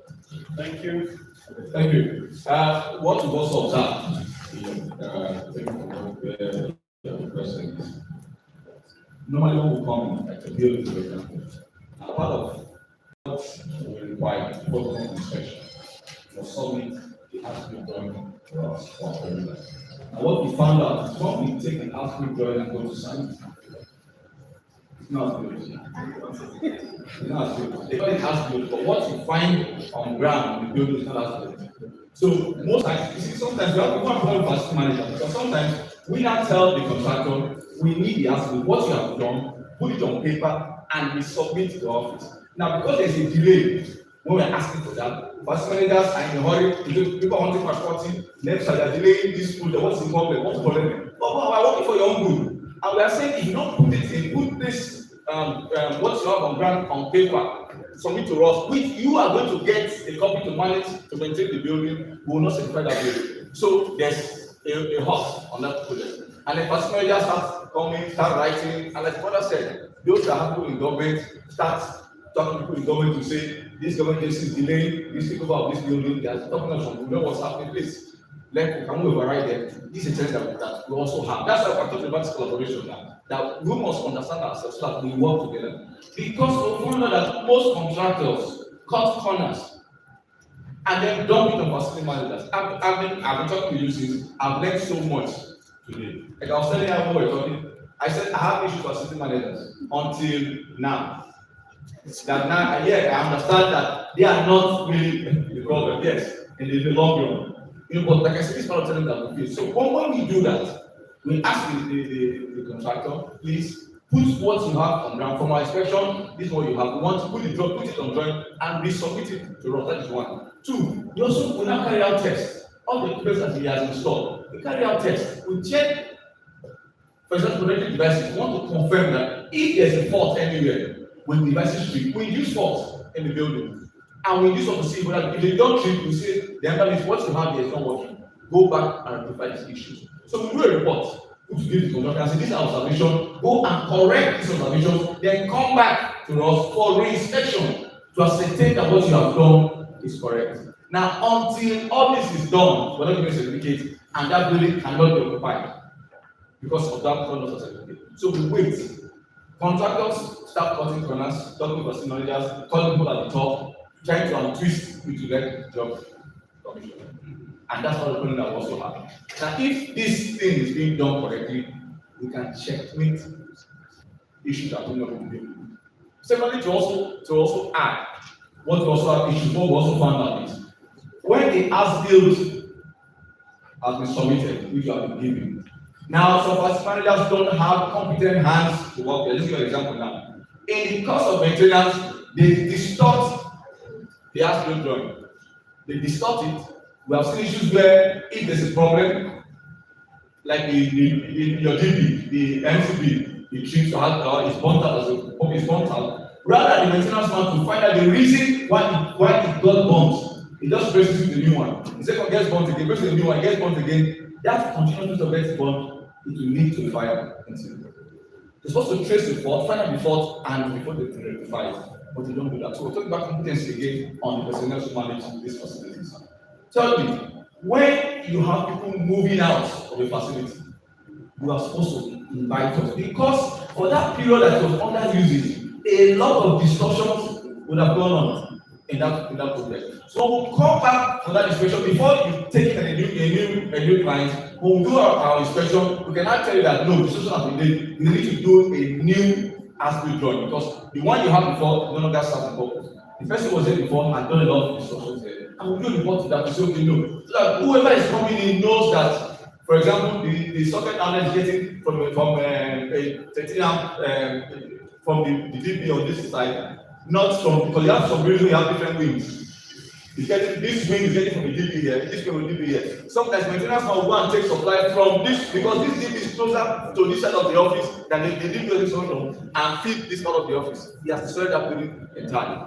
So you get when you get a new person, he now leaves your company, but when you get a new person, he has issues now understanding the infrastructure. So what will come, we insist that a new drawing must be done to show what's on ground, or you get a person to correct all the knowledge that has been done before a new client moves in. Because at the end of the day, you start having legal actions and they call us to come next and this and that we have. But yes, like I said, this is what we do. We need to work together so that when these things happen, we can see how we can resolve it. Thank you. I know you have right enough to speak. Want to take on other questions? Okay, one. And then the last minute. We have to make it 30 seconds for question, 1 minute for answer. Yeah, sure. Okay. All right. So I want to just talk about inside programs because you saw our reaction the last time when we said, "Oh, we installed transformer and 3 months." So 3 months is actually a long time, sometimes. 1 month. But the funny thing is, sometimes it's not that NEMSA do not even approve. It's not even. They actually do approve. So now let us begin to look at what actually happened. Is it that it's a wrong approval? Is it that due diligence was not done? Whatever it is, it could be a problem. Really, we need to look at that. And that's why I feel seriously that the synergy is important between facility managers and NEMSA. That's one. Secondly, you talk about, sorry, I'll just when you talk about meters, now we're talking about energy management and all of that. And I think you need to enlighten facility managers in terms of the quality, because I know that some of the specifications for a meter should be like, it should be DLMS compliant and all of that. There is this meters, different meters, tokenless meters, and all of that. So, can you expatiate, what are the criteria? There are several meters now and all of that. And you install a particular meter, before you know it enters a token and all of that. So many issues, and they have to call you, oh, your facility manager, you don't know your facility manager, you have to say, okay, see something on. So, and it's a chain, if it's not right from installation, it goes to the facility manager, it goes to the company, it goes down to integrity, and of course, the organization inside. So can you just explain some of these things? Thank you. Thank you. On the issue of transformer issue, I don't agree with you. Any transformer NEMSA test. Okay, I'll give you an example of issues that we have with transformer package. Now there are instances where construction sites, work is still ongoing, and then some of your clients have moved in. You decide to say, okay, they moved in, put in a 50 kV transformer to serve these people who have moved in, 20 people have moved in. And then in the next 1 month, 40 people now, 20 people now, in addition to those 20, now moving. And then you still think that 50 kVA will serve the 40 people. You now extend your load, this is how okay, but we don't want to go, no, don't worry, it's not question. Yeah, I want to really contest that, you understand, but for just this conversation, sometimes it's not like that. So we should look at, if we know clearly, this is 8-story building, right? And maybe this is a particular capacity of transformer that was initially installed, right? And clearly NEMSA knew that, okay, temporarily, this is the approval because this is the level of the occupancy at that time. So what is the role of NEMSA to say, okay, because it has to be progressive. You have to be able to now say, okay, at some point, right, they need to also reevaluate. Because that's the only sense of, and remember, let me help you. So let me help you. See, regulation, enforcement will become too expensive if we want the agencies to have their foot soldiers tailing us round the clock. We have to accept a responsibility as facility managers. This is the approval that was given. I'm going to have a change. It's my job to stop and go back and do the right thing. Because, to be honest, I keep saying it.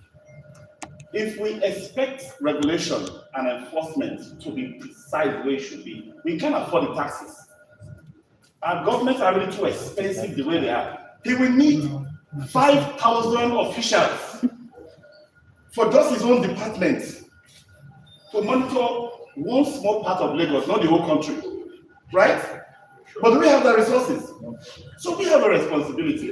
We can go back and forth with this discussion, but this is not what we should be doing really, because we want to learn what we should be doing to do it right, okay? So let's help the agencies to also do the right thing. Let's report ourselves correctly. But we can't continue with this discussion, sorry. So let me just talk about the issue of meter. Now, about meters. You see, meters, the issue of temperature affects meters. So meters that are designed to be used somewhere, say in Europe, in Finland, and all those areas like cold. The temperature for those meters will be 20 degrees, maximum temperature, because you don't expect any sunlight that will take up 30 degrees. And then Nigerians go and import some meters and bring it into the country. And then they install it. And then you have temperature up to 40 degrees. Definitely that meter, by the time you put it in use, over a few hours, you see the whole thing it starts beginning to malfunction. You know, so these are the accuracy becomes a problem. So these are so when you bring your meters, at our meter test stations, when we test the meter, these are the things that we look out for. The components that we use, the temperature, we subject those to the different range of operation. So before we now say yes, this meter has passed the test, it can be used in Nigeria, and then we use it. Thank you very much. Just compare to ask one more person. I have an up. And yes, ma'am, your name, introduce yourself, please. Good afternoon. My name is Yako. Hope you can hear me. I'm an architect and I'm also facility manager. Okay, so I have two questions to you. So my first question is earlier you spoke about certification and what colleague has just spoken to you about. What I want to ask is, what about the electricians? Do you run training programs for the electricians? Because as a facility manager, you're not one. You have different people working with you, and it's very important to have competent staff. So do you run those things? So if your office does that, then it will be easier for the facility managers to simply get an electrician from your corporation, and then we know that we have these people that are certified. And so anytime there is damage control, we can work that out. Then my second question to you. Actually, there will be webinars after this, and please bring your questions there. But the other question, I think I can answer that. Okay, he mentioned about category from A to D. So C and D, they have that. You can take the exams and all that to satisfy your electricians there. And again, too, as a body, AFMPN also have CPDs, trainings from the from the assistants to technicians and then other category of staff, including facility managers. So that is continuable. And then my last question, I just remember to talk about the back and forth, having to come and check approvals and all of that. The truth is that Nigerians hate a lot of this. So I wanted to suggest or ask, is there a particular time frame? Because if you say, okay, when you submit in 2 weeks, we get back to you, you would see more, people will come more. But then if it's, you submit and then when we are ready, we will come and do inspection. I think that maybe if there are time frames for that, that would also help speed up those kind of things. So I wanted to know that. No, it will have a challenge because most times the contractor will tell you that it's not the financier. It's financial who determines this. So even when we say 2 weeks time, we'll get results for you. When you go back and tell you that the finances are not, it's not even ready for the installation. So you can't now push us to ready when the finances are not ready. So that's the challenge of having that issue. Have a lot of issues. When you put a time frame, it doesn't get back to you. When you find I tell you that the finances are not ready, when I have money, all the issues I will rectify those, I'll call you. And so I can't force them, or can't say, don't go and protect it again. There's another question. Actually, our time is, we have at least spent all our time. These are quite, interesting subjects, and each and every one of us want to say something. However, there's a standard. Annual inspections for your buildings. And after doing that, it's a standard really. Both NEMSA, IE, and other regulators. Okay, there are standards for testing the electrical integrity of your buildings, your transformers, and all that they are there.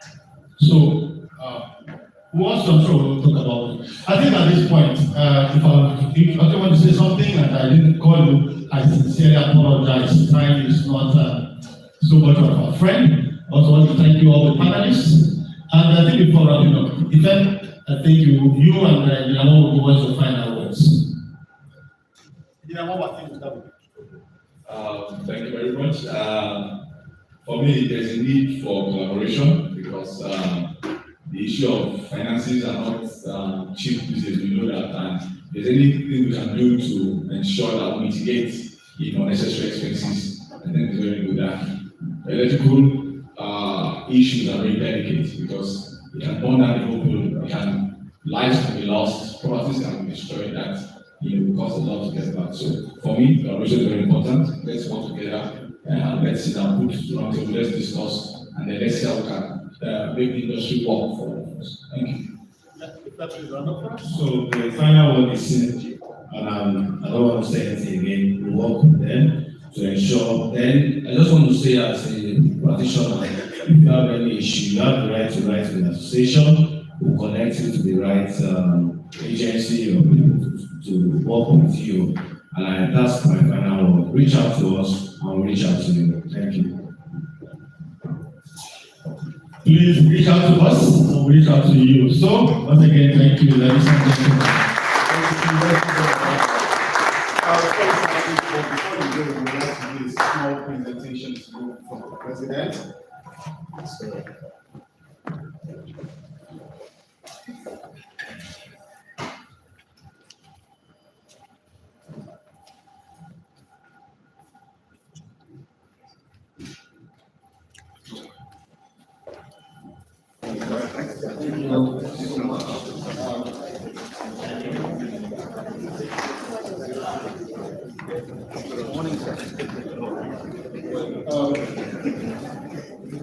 okay, so before we will be taking a lunch break now, but I just need to make an announcement that we committed everything.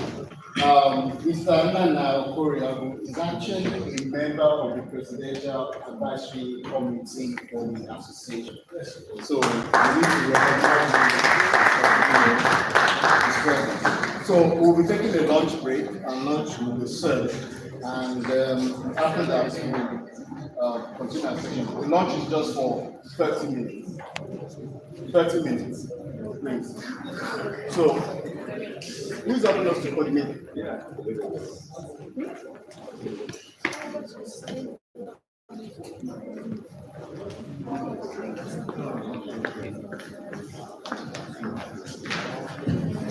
Good afternoon, everyone. We're going to serve lunch very soon. Mr. Paul, please can you take our guests in there, please? My other guests and participants will go to serve lunch here. So please just stay seated and we'll bring everything for you now. Thank you.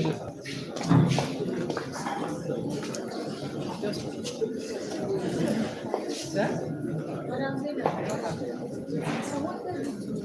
You wanted to work? I was looking like really furious. I wanted to drag out.